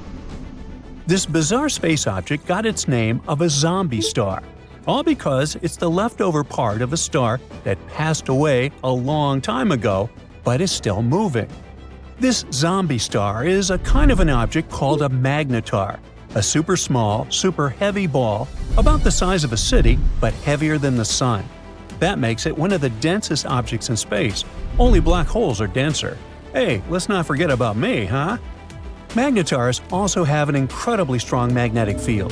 The one our zombie guy has is 100 trillion times stronger than Earth's. That's so strong that if the magnetar came close to Earth, it could wipe out every credit card on the planet just from its magnetism, and we couldn't shop anymore. Plus, if a person got too close to a magnetar, like 600 miles or so, it could pull their very atoms apart, and they couldn't shop anymore. Luckily, this magnetar is very far away and not coming near us. When it was first discovered, it was about 15,000 light-years away from Earth. That's a huge distance, so you don't get to worry about your atoms being disconnected yet. Astronomers first spotted the zombie magnetar in 2008. And since only about 30 magnetars are known in our galaxy, it was a lucky and rare find. Scientists use space telescopes like Hubble and Gaia to watch it over time. That's how they discovered it was moving much faster than they thought. Now, astronomers are trying to figure out how this zombie star got such a big kick. At first, they thought that, like most magnetars, this one was born when a giant star exploded in a supernova and the leftover core became a super-dense neutron star. According to their theory, it could have happened near something called supernova remnant HB9. That would make sense since most magnetars are created this way. But when they tracked its movement, they found that the zombie star was moving too fast and going in the wrong direction to have come from HB9. They traced its path thousands of years into the past and still couldn't find any exploding star or star cluster it could have come from. This means scientists now have one more mystery on their hands. Where did the zombie star come from, and how was it made? One explanation is that it came from a white dwarf, which is the leftover core of a smaller star like our Sun after it runs out of fuel. Now normally, when white dwarfs explode, they're destroyed completely. But in rare situations, instead of blowing apart, a white dwarf might collapse into itself and turn into a neutron star. This neutron star could then become a magnetar. This unusual way of forming a magnetar also gives clues about another mystery: fast radio bursts, or FRBs. These are very quick and powerful flashes of radio energy from deep space. Some FRBs come from galaxies that are so old there shouldn't be any exploding stars left. But if magnetars can be born from collapsing white dwarfs, that might explain how those FRBs are still happening. In any case, learning how magnetars form could help us explain many strange and powerful events we see across the universe. But so far, the investigation is still on, and no answers have been found yet. Zombie stars wandering across the universe isn't the only mystery we haven't solved yet. At one point, you might come across one of them while traveling through the cosmos. It looks like nothing. At a distance of 700 million light-years away from Earth, there's a hole, a blank void that has very few galaxies. This is a roughly spherical region about 330 million light-years across. Our home Milky Way galaxy could fit there thousands of times over. It's the mysterious Bode's void in the constellation of Bodes. Yeah, makes sense. You see, galaxies look like a giant web. Most of them are parts of long structures called filaments. Those wind through the cosmos, and when they meet, they form regions with a high concentration of galaxies. These regions are what we know as galaxy clusters. But between these clusters and threads, there are huge, empty voids that hardly contain any galaxies. Such voids make up almost 80% of the observable universe, and most of them are huge, from 30 to 300 million light-years wide. The Bode's void is one of the most massive ones. It has even earned the title of supervoid. Astronomers think it might be the result of a few smaller voids merging. But what could have caused such giant empty areas to appear in the first place? The reason might lie in the origin of the universe. In its early days, I wasn't around then, all the matter in the universe was packed together quite tightly. Astronomers even thought it was something like a uniform soup. But soon, random quantum fluctuations started disturbing this matter. Some areas became denser, and their gravitational pull became stronger. They began stealing matter from less dense regions. This made such areas even denser, and they kept attracting more and more matter. At the same time, smaller clumps of matter started drifting further away from the center, forming galaxies. If you visited a star cluster called Palomar 5, you'd forget all about voids and supervoids and even zombie stars. Instead, you'd need to concentrate on surviving, since the region is hiding a swarm of over 100 black holes right in the middle. And those black holes aren't just sitting there, they're at work, shaping the cluster nonstop. Palomar 5 is a group of stars located about 80,000 light-years away from us. Normally, clusters like this are dense and tightly packed, with stars all bunched up together. But Palomar 5 is different. It's spread out and has a huge tail of stars, stretching across 30,000 light-years. This beautiful tail is called a tidal stream. It's like the stars are spilling out of the cluster, creating a long river of light. Tidal streams like this are rare and hard to study. Globular clusters like this one are super old. Some are almost as old as the universe itself. But Palomar 5 also stands out because it's the only cluster we know about that still has a tidal stream attached to it. And the black holes inside the cluster might be to blame. They're pulling on the stars in the cluster, messing with their orbits, and slingshotting them right out of the cluster. Or would that be sling shooting? I don't know. Anyway, these stars are what make up the tidal stream. Over time, more and more stars get flung out. Palomar 5 has way more black holes than expected. About 20% of the cluster's mass is made up of black holes, over 100 of them, each about 20 times the mass of our Sun. Of course, Palomar 5 isn't going to last forever. In about 1 billion years, the cluster will completely fall apart. By then, all the stars will have been gone, leaving behind just the black holes. And these black holes will orbit the Milky Way, like a ghostly remnant of a cluster that used to be there. Even though this cluster is creepy enough, there's something even more eerie you can see in space: thick clouds of gas and dust called nebulae. One of the most unusual ones is probably NGC 2392, located 5,000 light-years away from Earth in the constellation of Gemini. It was discovered more than 200 years ago and became popular because of its unusual appearance. It's basically a disk of material with a ring of comet-shaped objects. The tails of these objects stream away from the star at the center of the nebula. The bizarre orange streaks in the outer part of the cloud stretch light-years away in all directions. The middle resembles a ball of twine, but in reality, it's a bubble of material blown into space by the wind of high-speed material produced by the central star. Wow. In 1859, British astronomer Richard Carrington observed a peculiar solar phenomenon. Two bright patches of light on the Sun, marking the discovery of the Carrington event, the most massive solar storm ever recorded. This was a time before the invention of the light bulb, a period of burgeoning scientific discovery. This event led to unprecedented auroras, visible from the equator to the poles, so vibrant that in some places like Missouri, nighttime felt like daytime.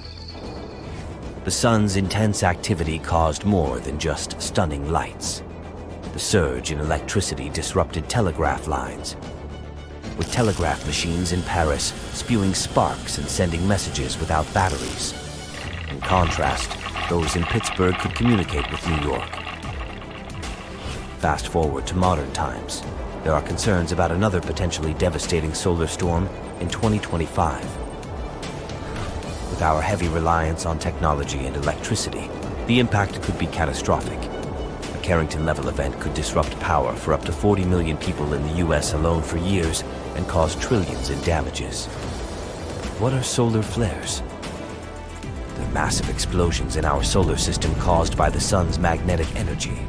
When these electromagnetic waves hit Earth, they cause phenomena like the auroras, but also disrupt satellite operations and power grids. Case in point, in 1989, Quebec experienced a 12-hour blackout due to a solar flare. And in 2022, a solar storm sent 40 Starlink mini-satellites crashing out of orbit. The sun doesn't only emit flares, but also coronal mass ejections, CMEs, enormous bubbles filled with plasma. Both emit radiation and particles that can overload our power systems and have frequencies much higher than our usual electrical devices. If a storm of the Carrington magnitude were to strike again, it might take up to a decade for us to recover. These solar events can damage satellites, disrupting communications, including the internet, TV, and GPS. The radiation could have lasting effects on our DNA, particularly hazardous for astronauts in space. By 2025, it's hoped we'll be better prepared. Maybe a brief internet break wouldn't be too bad after all. Moreover, it is important to understand the potential risks posed by solar storms and to work proactively to mitigate their impact. The Carrington event in 1859 showed that even the most advanced technologies of the time, like the telegraph system, were vulnerable to solar storms. Today, with our reliance on complex electronic systems and the interconnectedness of our global economy, the stakes are even higher. One way to protect against potential solar storm impacts is to develop technologies that are resilient to the effects of solar radiation. Researchers are working on new materials and technologies that can shield electronic components from the harmful effects of solar radiation. Satellites and spacecraft can be designed with radiation-hardened components to withstand solar storms. Power grids can be fortified to minimize the risk of large-scale outages. Another important step is to improve our ability to forecast solar storms. Current models for predicting solar activity are based on observations of sunspots and solar flares, but these methods only provide short-term forecasts.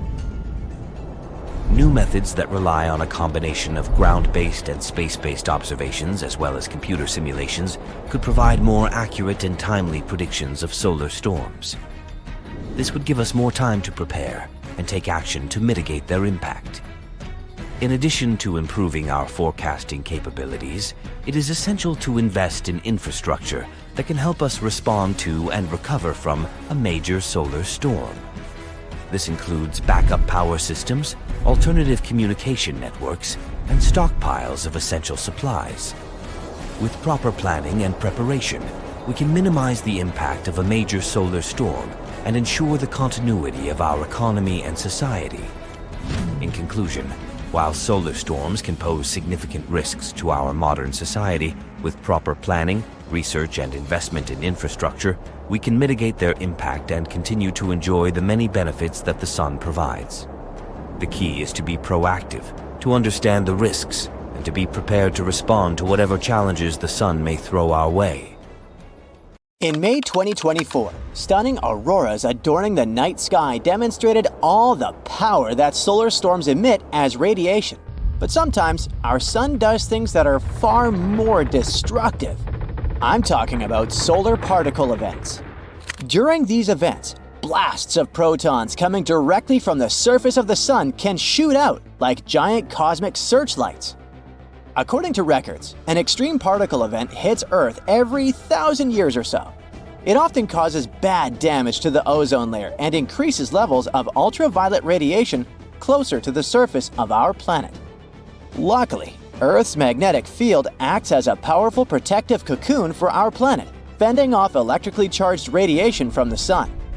In its normal state, this field functions like a ginormous bar magnet, with field lines rising from one pole, looping around the planet, and dropping at the other pole. This pattern is sometimes called an inverted grapefruit. This vertical orientation of the magnetic field at the poles allows some ionizing cosmic radiation to get through the field as far down as the upper atmosphere. There, it interacts with gas molecules and produces the glow we know as auroras. But over time, Earth's protective bubble changes.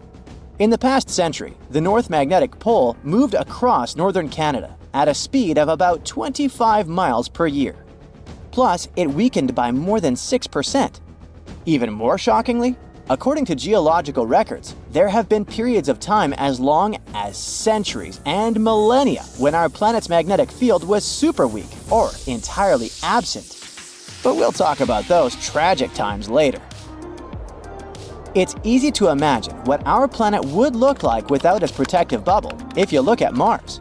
The red planet lost its global magnetic field long ago. And once this field disappeared, most of Mars's atmosphere vanished too. In May 2024, a strong solar particle event hit the planet. It disrupted the operation of the Mars Odyssey spacecraft and made radiation levels at the surface of the red planet rise around 30 times higher than what a person receives during a chest X-ray. The sun's outer atmosphere constantly emits a changing stream of electrons and protons, the solar wind. At the same time, the surface of the star also produces bursts of energy, mostly protons, during solar particle events. These bursts of energy have a connection to solar flares, extremely powerful bursts of electromagnetic radiation that can last from minutes to hours. Protons are way heavier than electrons and carry more energy.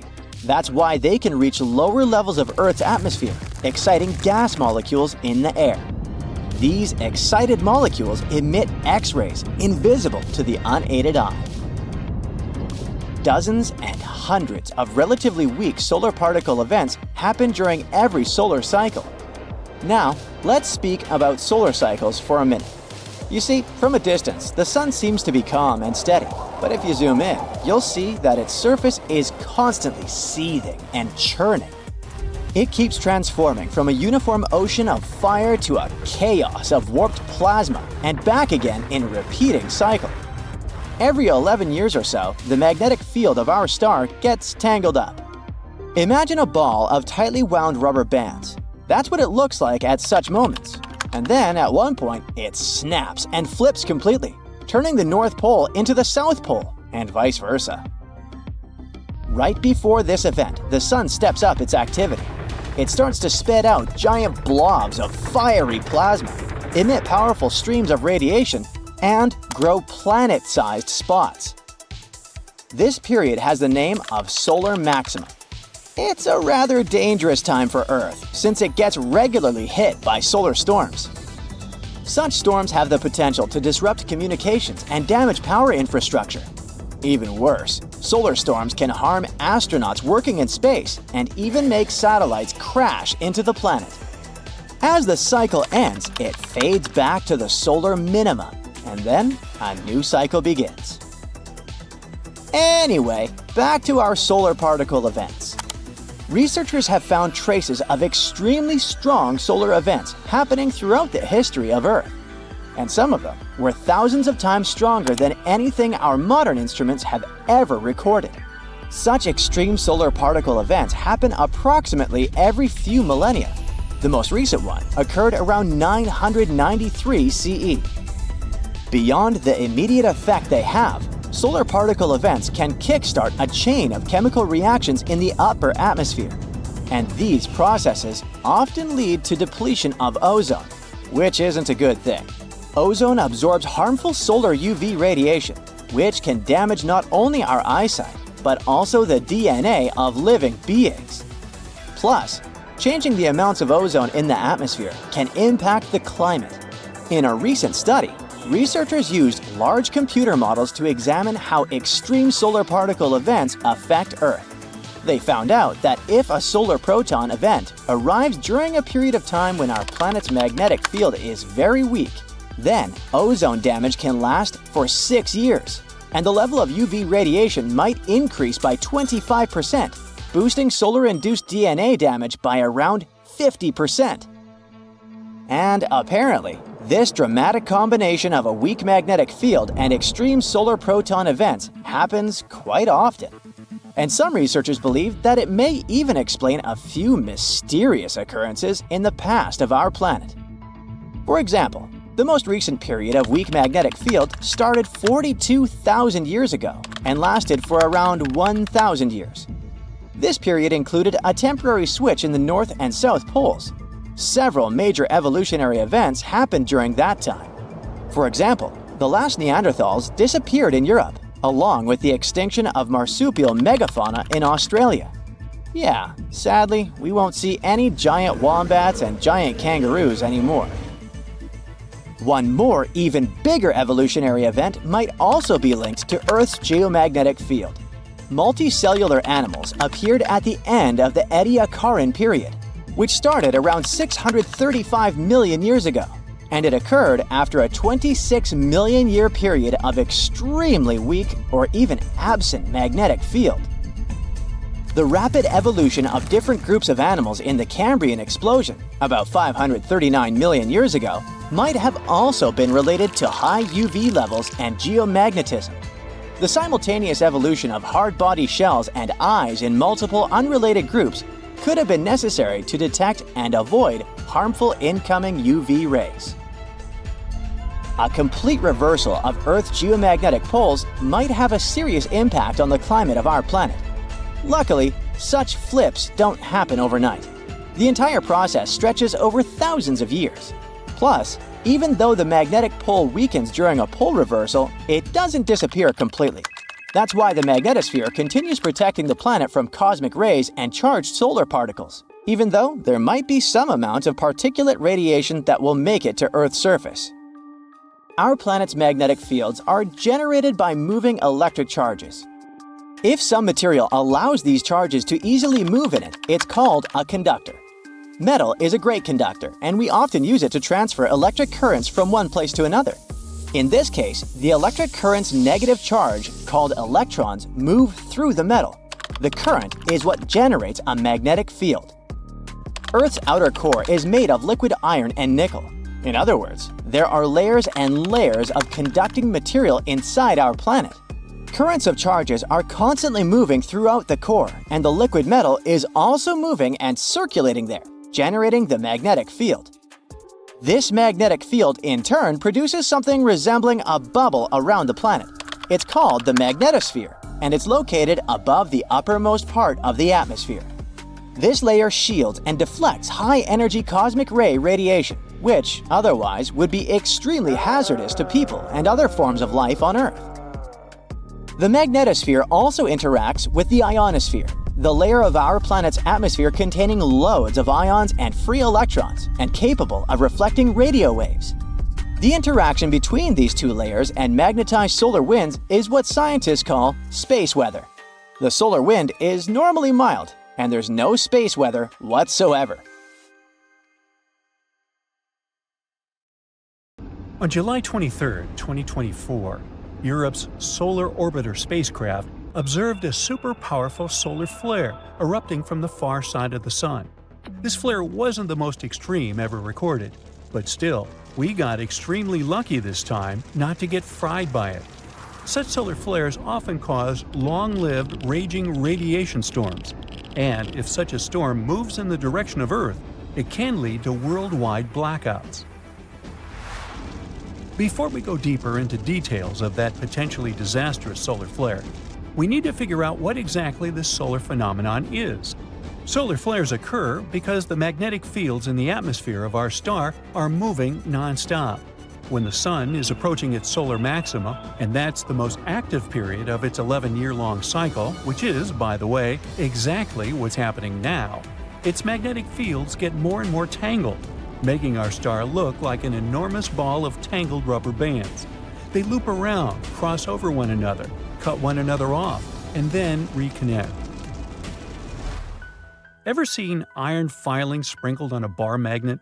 These filings line up along the magnetic lines of force. Like that, the hot plasma on the surface of the Sun is at the mercy of the magnetic lines of force. Sometimes, when the magnetic fields interact with each other, some plasma gets disconnected from the fields, and its particles accelerate to immense speeds and send powerful radiation to space. That's what a solar flare is. Other times, our star throws off massive amounts of matter. Those events are coronal mass ejections, CMEs. Just one CME can contain as much as 20 billion tons of material. If that material were rock, it would create a mountain about 2.75 miles across and almost a half a mile tall. The ejected material often travels at a speed of over 1,000,000 miles per hour. Solar flares and CMEs are the most powerful explosions in the solar system, releasing unimaginable amounts of energy. Solar flares have their own classification according to their strength. The smallest and weakened ones are A and B class. Then there are C and M class solar flares, and the strongest are X class flares. A number from 1 to 9, and in some cases a larger one, accompanies each letter. That's similar to the Richter scale for earthquakes. A and B class flares are too weak to affect our planet. As for C class flares, they may have small, noticeable consequences. M class flares can cause short radio blackouts at the poles and weak radiation storms that can still harm astronauts. But the most dangerous of them all are X class flares. These are flares more than 10 times more powerful than X1. That's why the classification of X class flares can go higher than 9. Now let's get back to that recent solar flare. It was X14 Class 1. Now, we already know that it means it was an extra strong flare. Other large flares astronomers have detected recently include an X12 solar flare that happened on the 20th of May and an X10 flare that occurred on the 17th of July. All of them have come from the backside of the Sun. If we talk of the Earth side of our star, the largest solar flare that has been recorded so far within this solar cycle happened on the 14th of May. It was an X8.7 flare that led to radio blackouts, and a strong geomagnetic storm leading to magnificent auroras all over the world occurred a few days earlier. Powerful coronal mass ejections accompanied this storm. As for the July X-class flare, it was so powerful that it could have ended up tragically for us. Luckily, all that magnetically charged plasma blast that accompanied the flare didn't travel in our direction. If it had, it would have been quite the solar storm.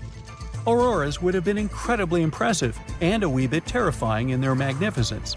But at the same time, such a dynamic blast of energetic particles hurtling our way could have caused major technological problems and electrical blackouts, like the event in 1989, which severely harmed Quebec's power grid, or a much earlier catastrophe that still managed to cause a lot of harm to the world.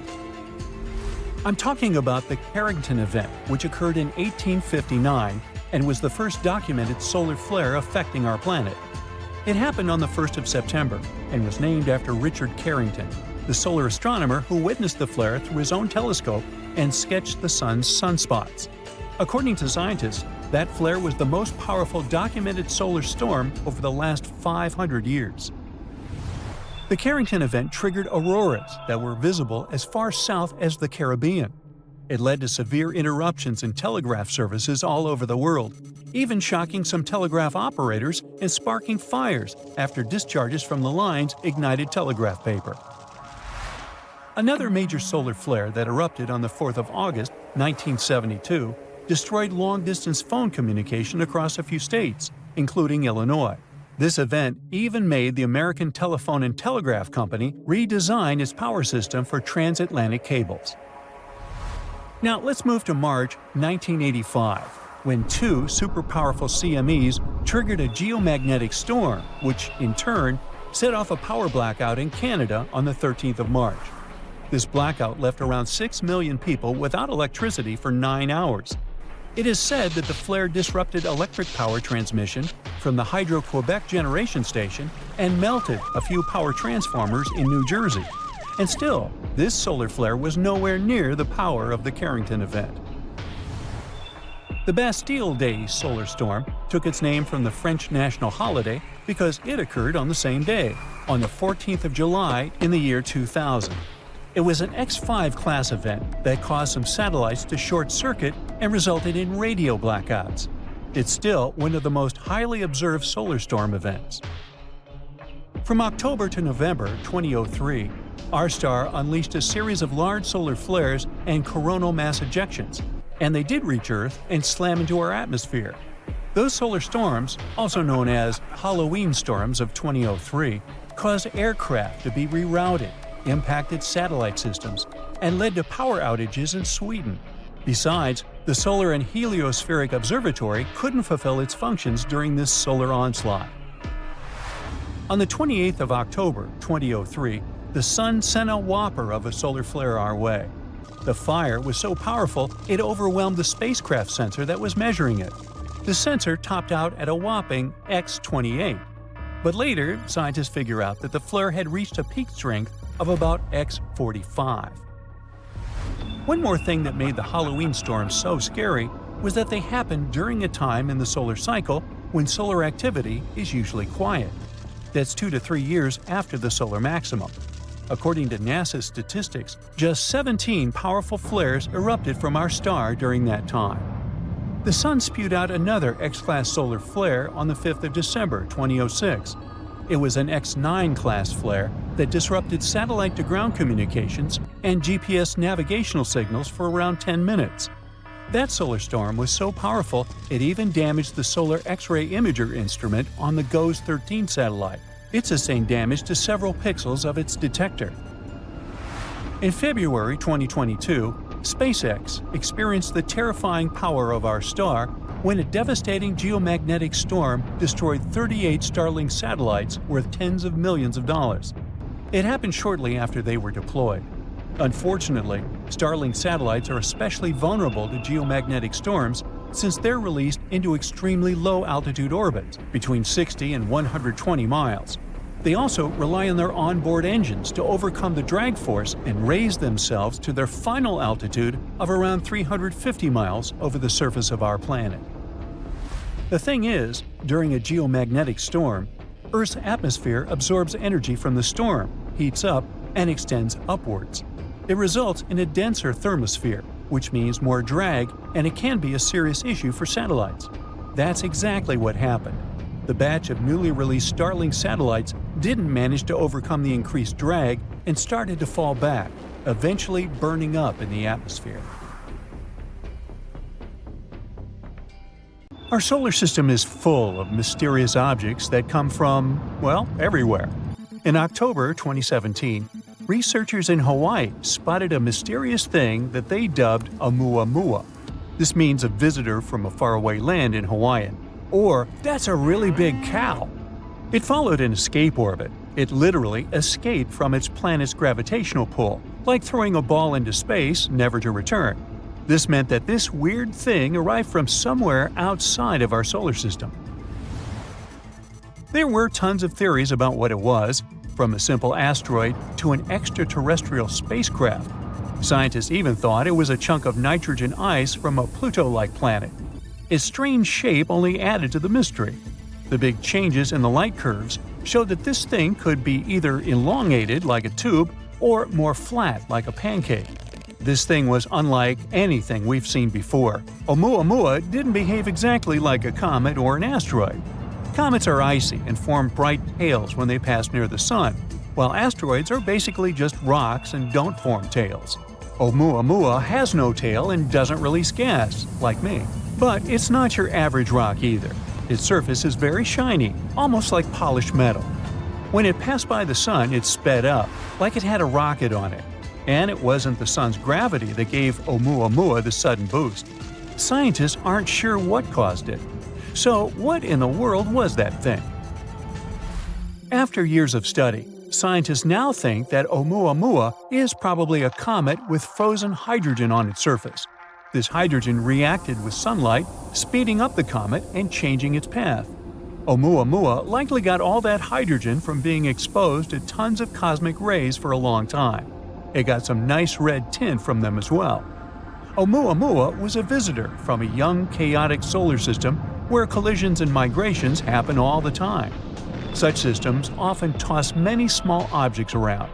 It might have been pushed out by a planet like Jupiter, whose gravity is so insanely strong that it can fling huge things into outer space. The same thing often happens with comets here. Oumuamua already left our solar system, although similar objects visit us sometimes, about once per year. To learn more about these mysterious guests, astronomers plan to send a probe to chase Oumuamua. We'll use Earth's and Jupiter's orbits to slingshot it fast enough to catch up with the comet. But some of the unexpected visitors stayed a bit longer.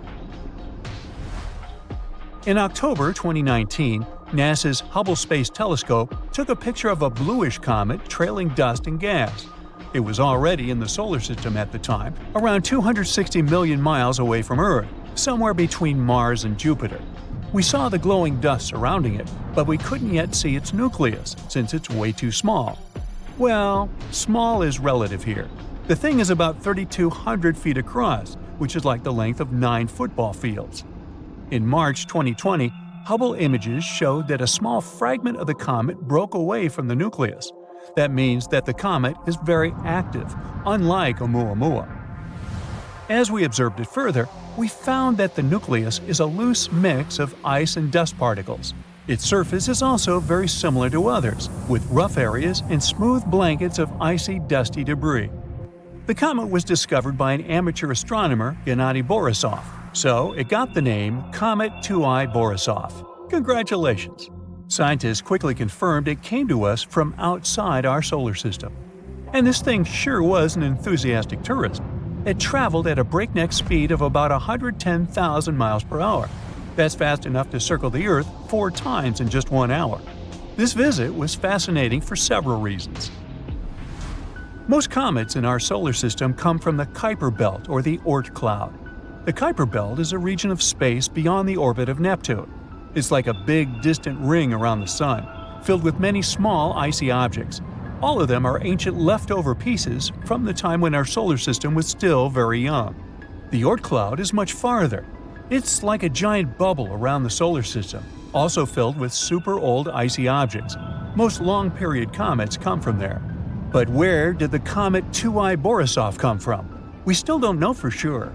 Scientists say that it likely formed in another star system, which could be either younger or older than our solar system.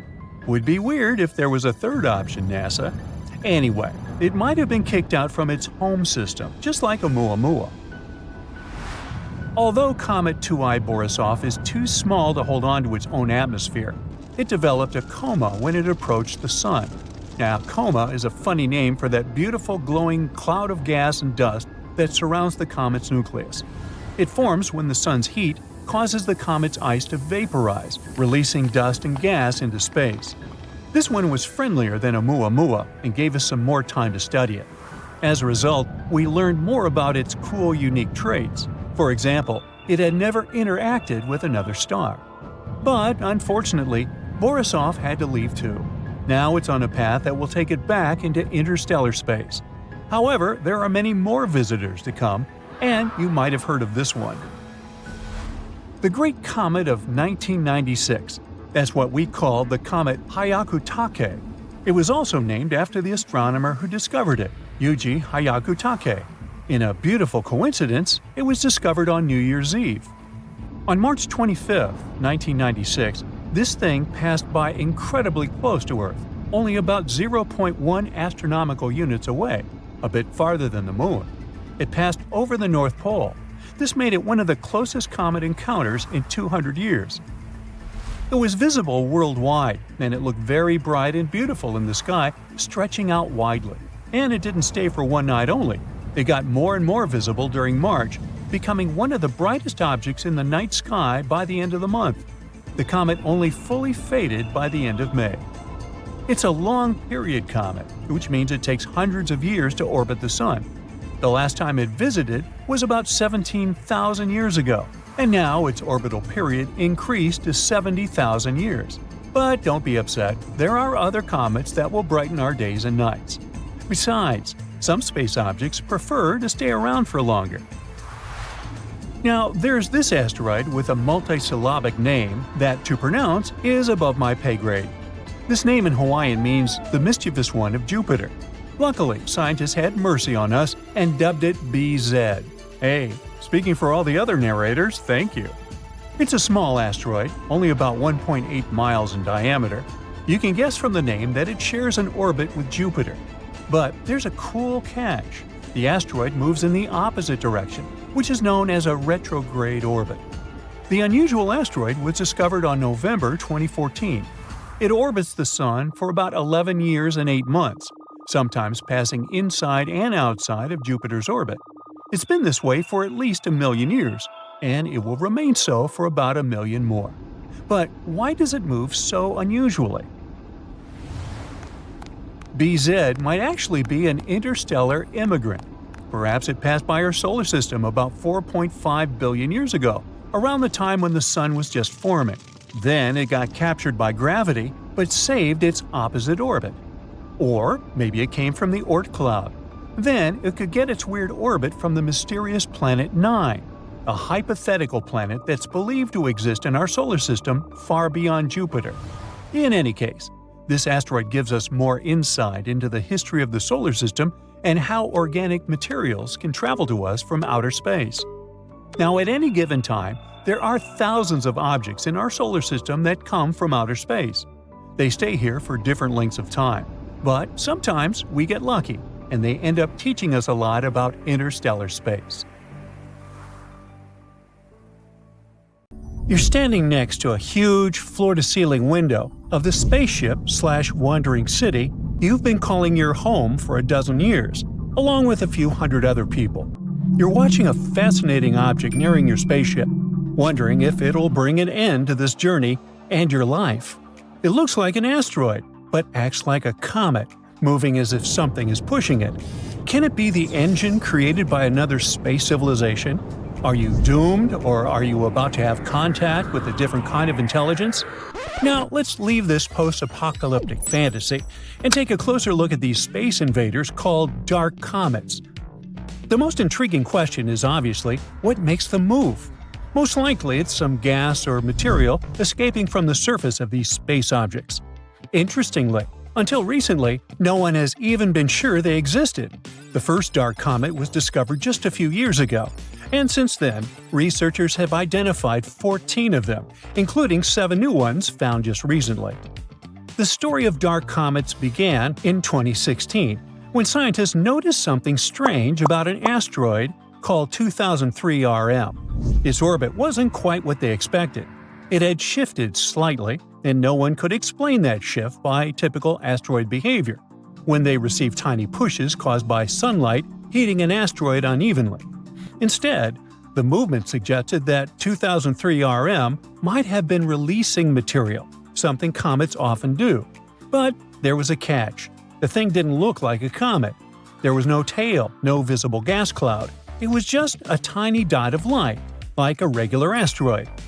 At first, scientists thought 2003 RM was just a one-off mystery. But in 2017, a telescope spotted another strange object, this one from outside our solar system. It was Oumuamua. It too looked like an asteroid, but had a path that changed as if gas were escaping from it. The similarities between Oumuamua and 2003 RM made researchers think there might be more of such odd objects out there. By 2023, 7 more had been discovered in our solar system. These discoveries were enough to give this new type of object the name of dark comets. Now, scientists have enough data to start noticing patterns and learning more about their characteristics. And so, they have identified two main groups of dark comets. The first group, called outer dark comets, is larger, with sizes ranging from hundreds of feet to even more. They follow long elliptical orbits, similar to traditional comets that come from regions near Jupiter. The second group, inner dark comets, is smaller, usually tens of feet across.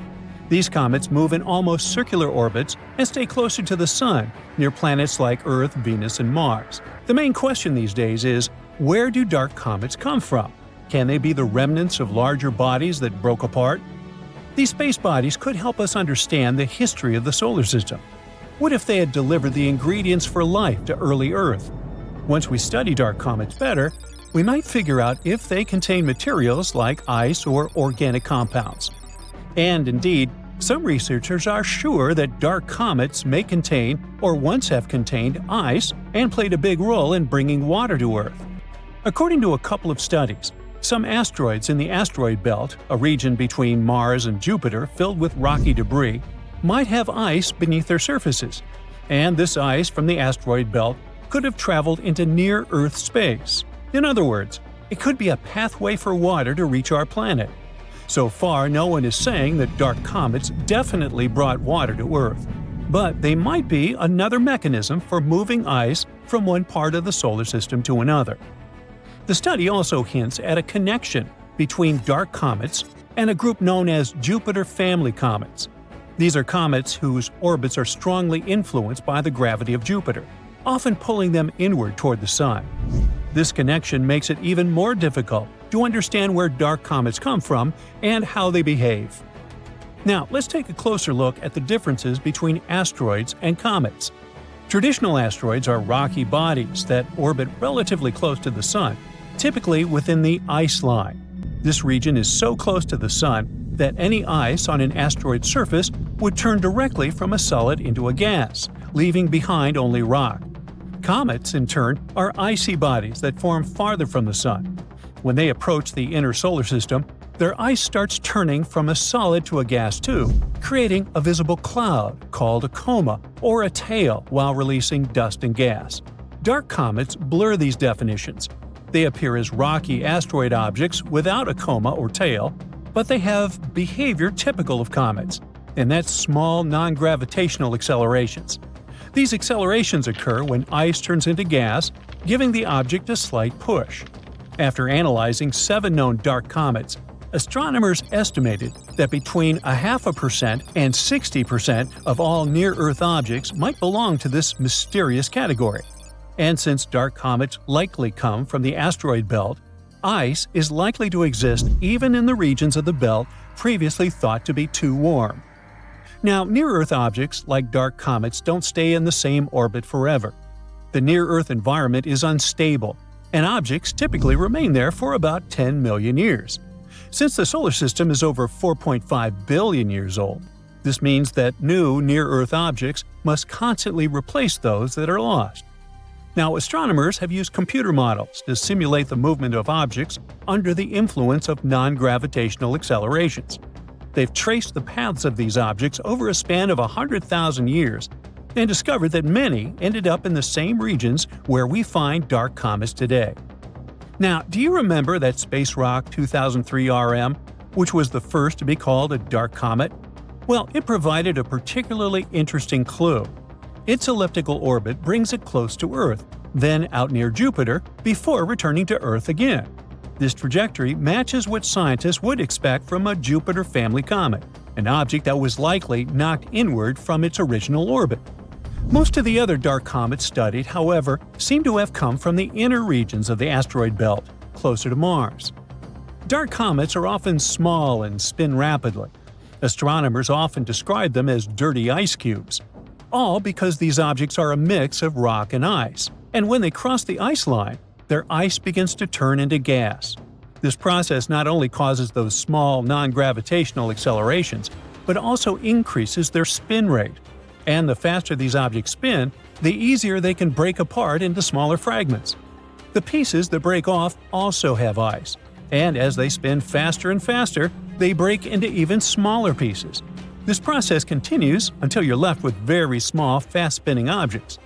This cycle of fragmentation helps explain why dark comets are often so tiny, but it could also mean there are more of them than we currently know about. The dark comet research provides new insights into the distribution of ice in the solar system and its potential pathways into the near-Earth environment. It also raises intriguing questions.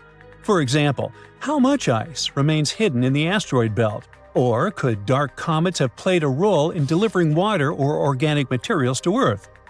One of the most important points is that dark comets may represent a significant part of near-Earth objects. If it turns out to be true, it could mean that our understanding of the population of near-Earth objects and their potential risks for our planet is far from complete.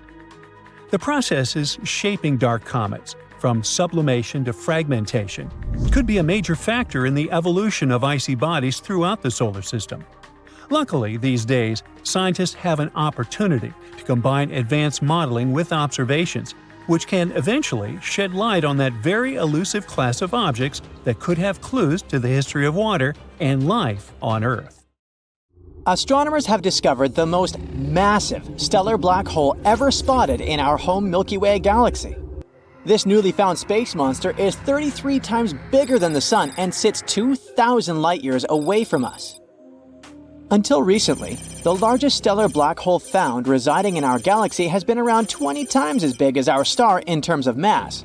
As for the average stellar mass black hole, it's usually about 10 times as hefty as the Sun. Scientists from the European Southern Observatory's Gaia mission spotted the giant black hole after a star started to wobble while orbiting in that area. The black hole got the name of Gaia BH3. The proximity of this space object to Earth makes it the second closest black hole to our planet ever discovered. The nearest one is called Gaia BH1. It's hanging out around 1,560 light-years away from us. This uncomfortably close neighbor has a mass of about 9.6 times that of the Sun. It means that it's way smaller than the newly found black hole. Gaia BH3 is located in the Agila constellation. From Earth, it seems to have the shape of an eagle. Interestingly, astronomers didn't expect to find a high-mass black hole lurking so relatively close to Earth and remaining undetected for so long. Okay, we can probably admit that this stellar black hole is just a small fry compared to supermassive black holes like the one that dominates the center of the Milky Way. I'm talking about Sagittarius A star. This space giant has a mass of 4.2 million times that of the Sun. While a stellar black hole forms when a star collapses, supermassive black giants have their own ways of seeing the light of day. They are usually the result of mergers of progressively larger and larger black holes. We'll talk about that later. First, let's speak a bit more about how stellar black holes form. When stars near the end of their lives, they typically inflate, lose a lot of mass, and cool to form what we know as white dwarfs. Such massive stellar black holes as Gaia BH3 are believed to form when a star doesn't contain heavy elements and loses not so much mass over its lifetime. Such stars are called metal poor. Afterward, instead of cooling into a white dwarf, this star collapses into a black hole. The companion of Gaia BH3 is a very metal poor star.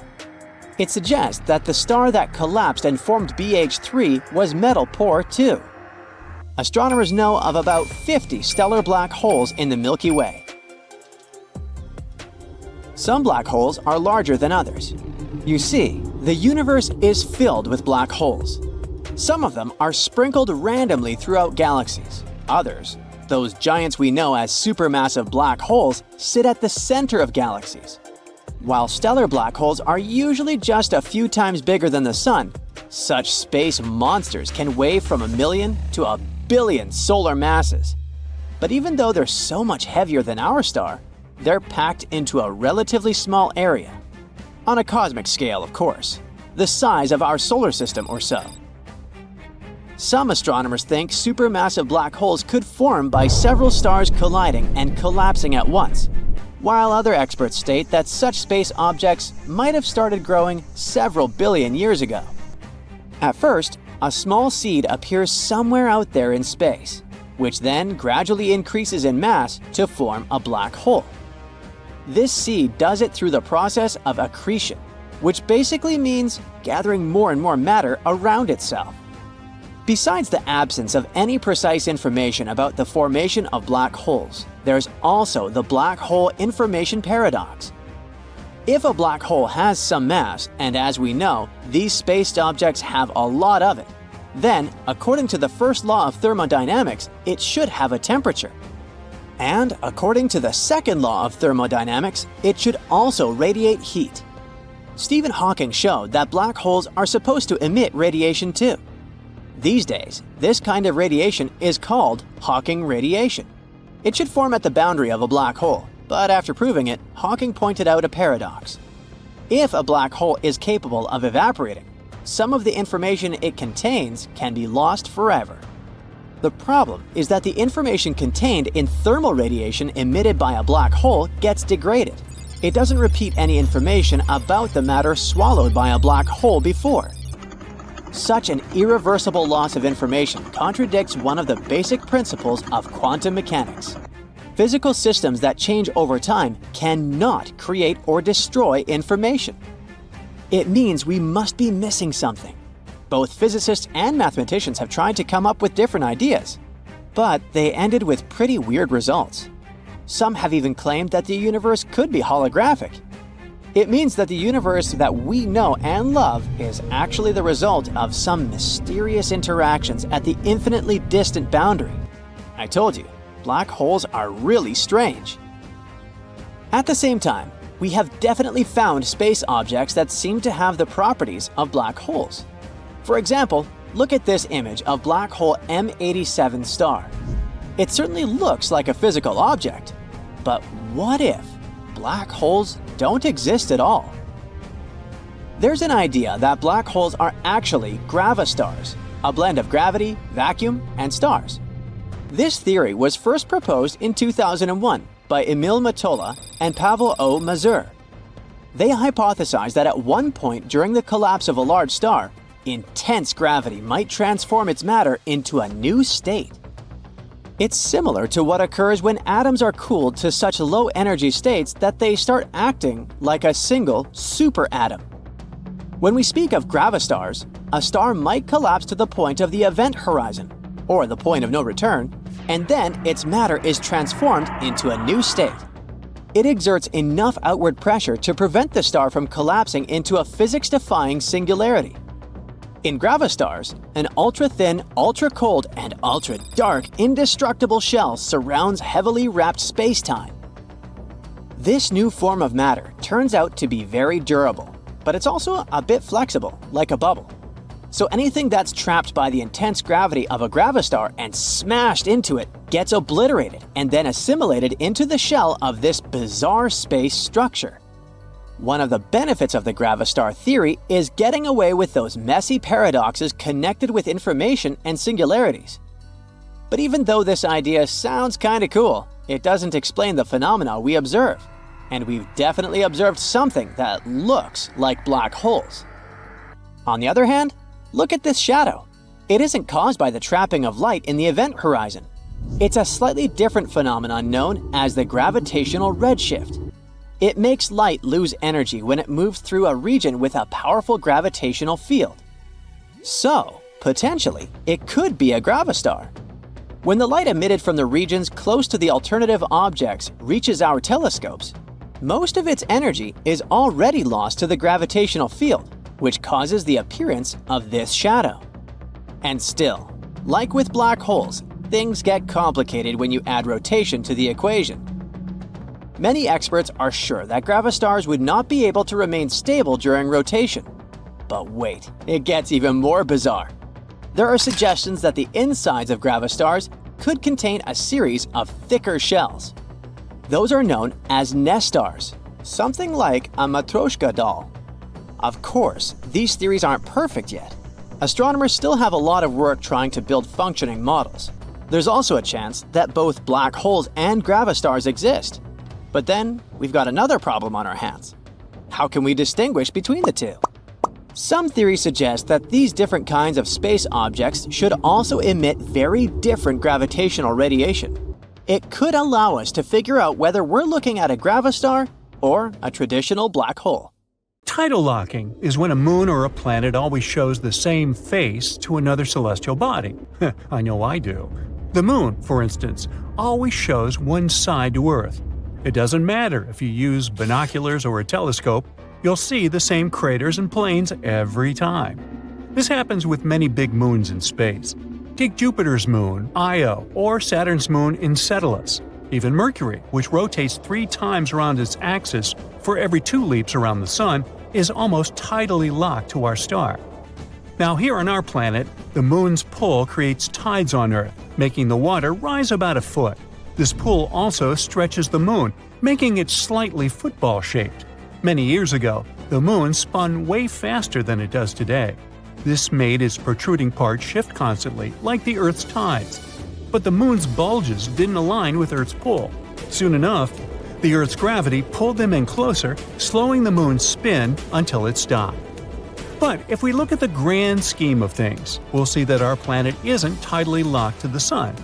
Earth rotates on its axis, completing one rotation roughly every 24 hours, while orbiting its star.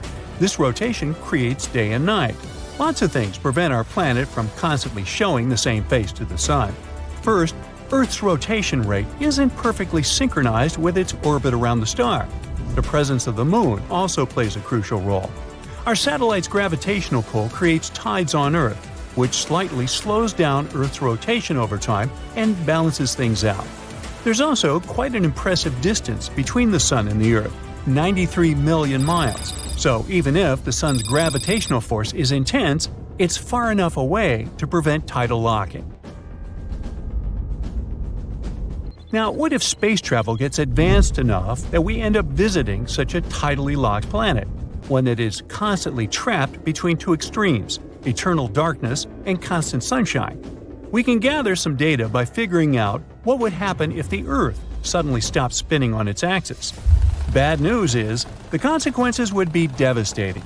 Right now, we're all moving along with Earth's rotation, even if we don't feel it. If the planet stopped, everything on its surface would be launched eastward. People, buildings, and natural features hurtling sideways at high speeds.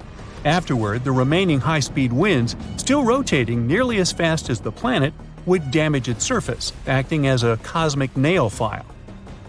Even if the slowdown happened gradually, the effects would still be dramatic. The first noticeable change would be the Sun's motion across the sky. Without Earth's rotation, a day would last a half a year. This disruption would throw off our biological rhythms, affecting sleep dynamics and daily activities for many species. Earth's rotation also influences atmospheric patterns, which affect the weather and climate. Air currents would change too, leading to extreme events like desertification or the melting of polar ice caps.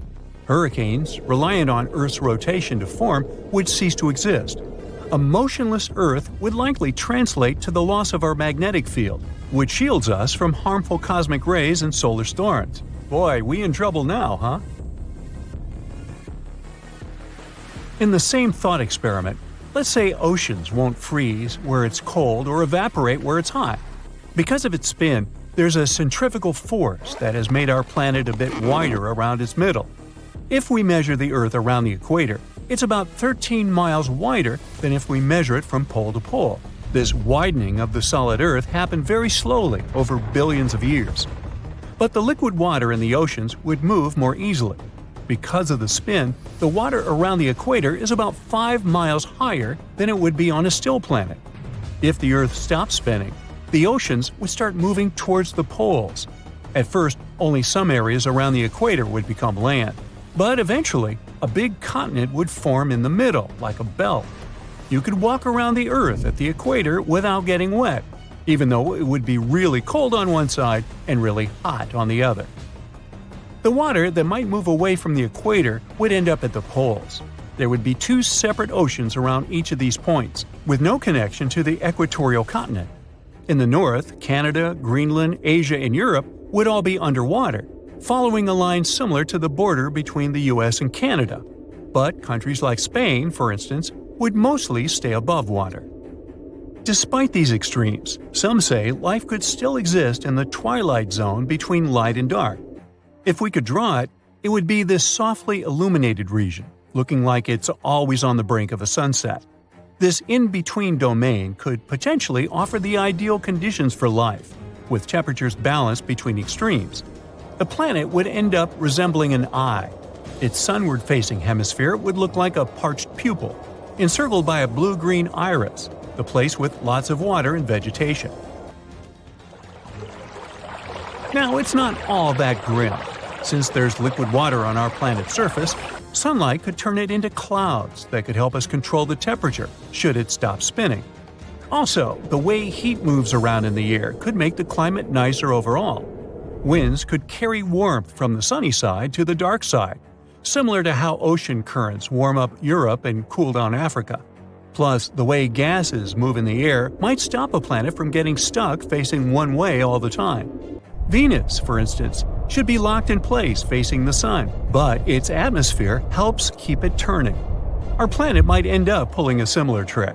Rainfall on a tidally locked planet could further regulate temperatures, especially if there's enough land. On Earth, rain interacts with rocks, trapping carbon and cooling the atmosphere. This process could also help manage carbon dioxide levels. If we were to prepare for a tidally locked world, the Sahara Desert would be a good place to start the boot camp. Located in North Africa, it is the biggest hot desert globally. It covers a vast area from the Atlantic Ocean to the Red Sea and from the Mediterranean Sea to the Sahel region. During the day, the temperatures get really hot, up to 122 degrees Fahrenheit, and at night, it can get as cold as 41 degrees. That is a wide swing. You might stumble upon a sandstorm here and there, but rain is very rare. When it does happen, though, it's intense and can cause flash floods, making the area dangerous. Despite the tough conditions, some animals manage to survive here. One such creature is the Kenneck fox, which is the smallest fox to exist on our planet. It has big ears that help it handle the heat, and its environment stretches from Morocco to Egypt, and even down south to northern Niger and east to Kuwait. It eats whatever birds, insects, and rodents it can find in the sand. As for the coldest place on Earth, data suggests it's located in the eastern Antarctic Plateau. Research indicates that the air temperature there can drop to minus 137 degrees Fahrenheit. Now, if we need to find animals that have adapted well to living in refrigerator with built-in ice maker-like conditions, we just need to look at the emperor penguins. They gather in tight groups, sometimes with huge numbers of these birds, to keep warm. They can't stay in these huddles for too long, though, because they get too hot. Scientists found out in 2015 that it can get as hot as 100 degrees Fahrenheit in the middle of the penguin mosh pit. These birds are the only animals that produce offspring during the Antarctic winter. They travel quite far, somewhere around 50 to 100 miles, to lay just one egg. While the dad keeps the egg warm for about 2 months, mom goes back to the edge of the ice to find food. It's a routine that usually works well, as long as the weather is consistent.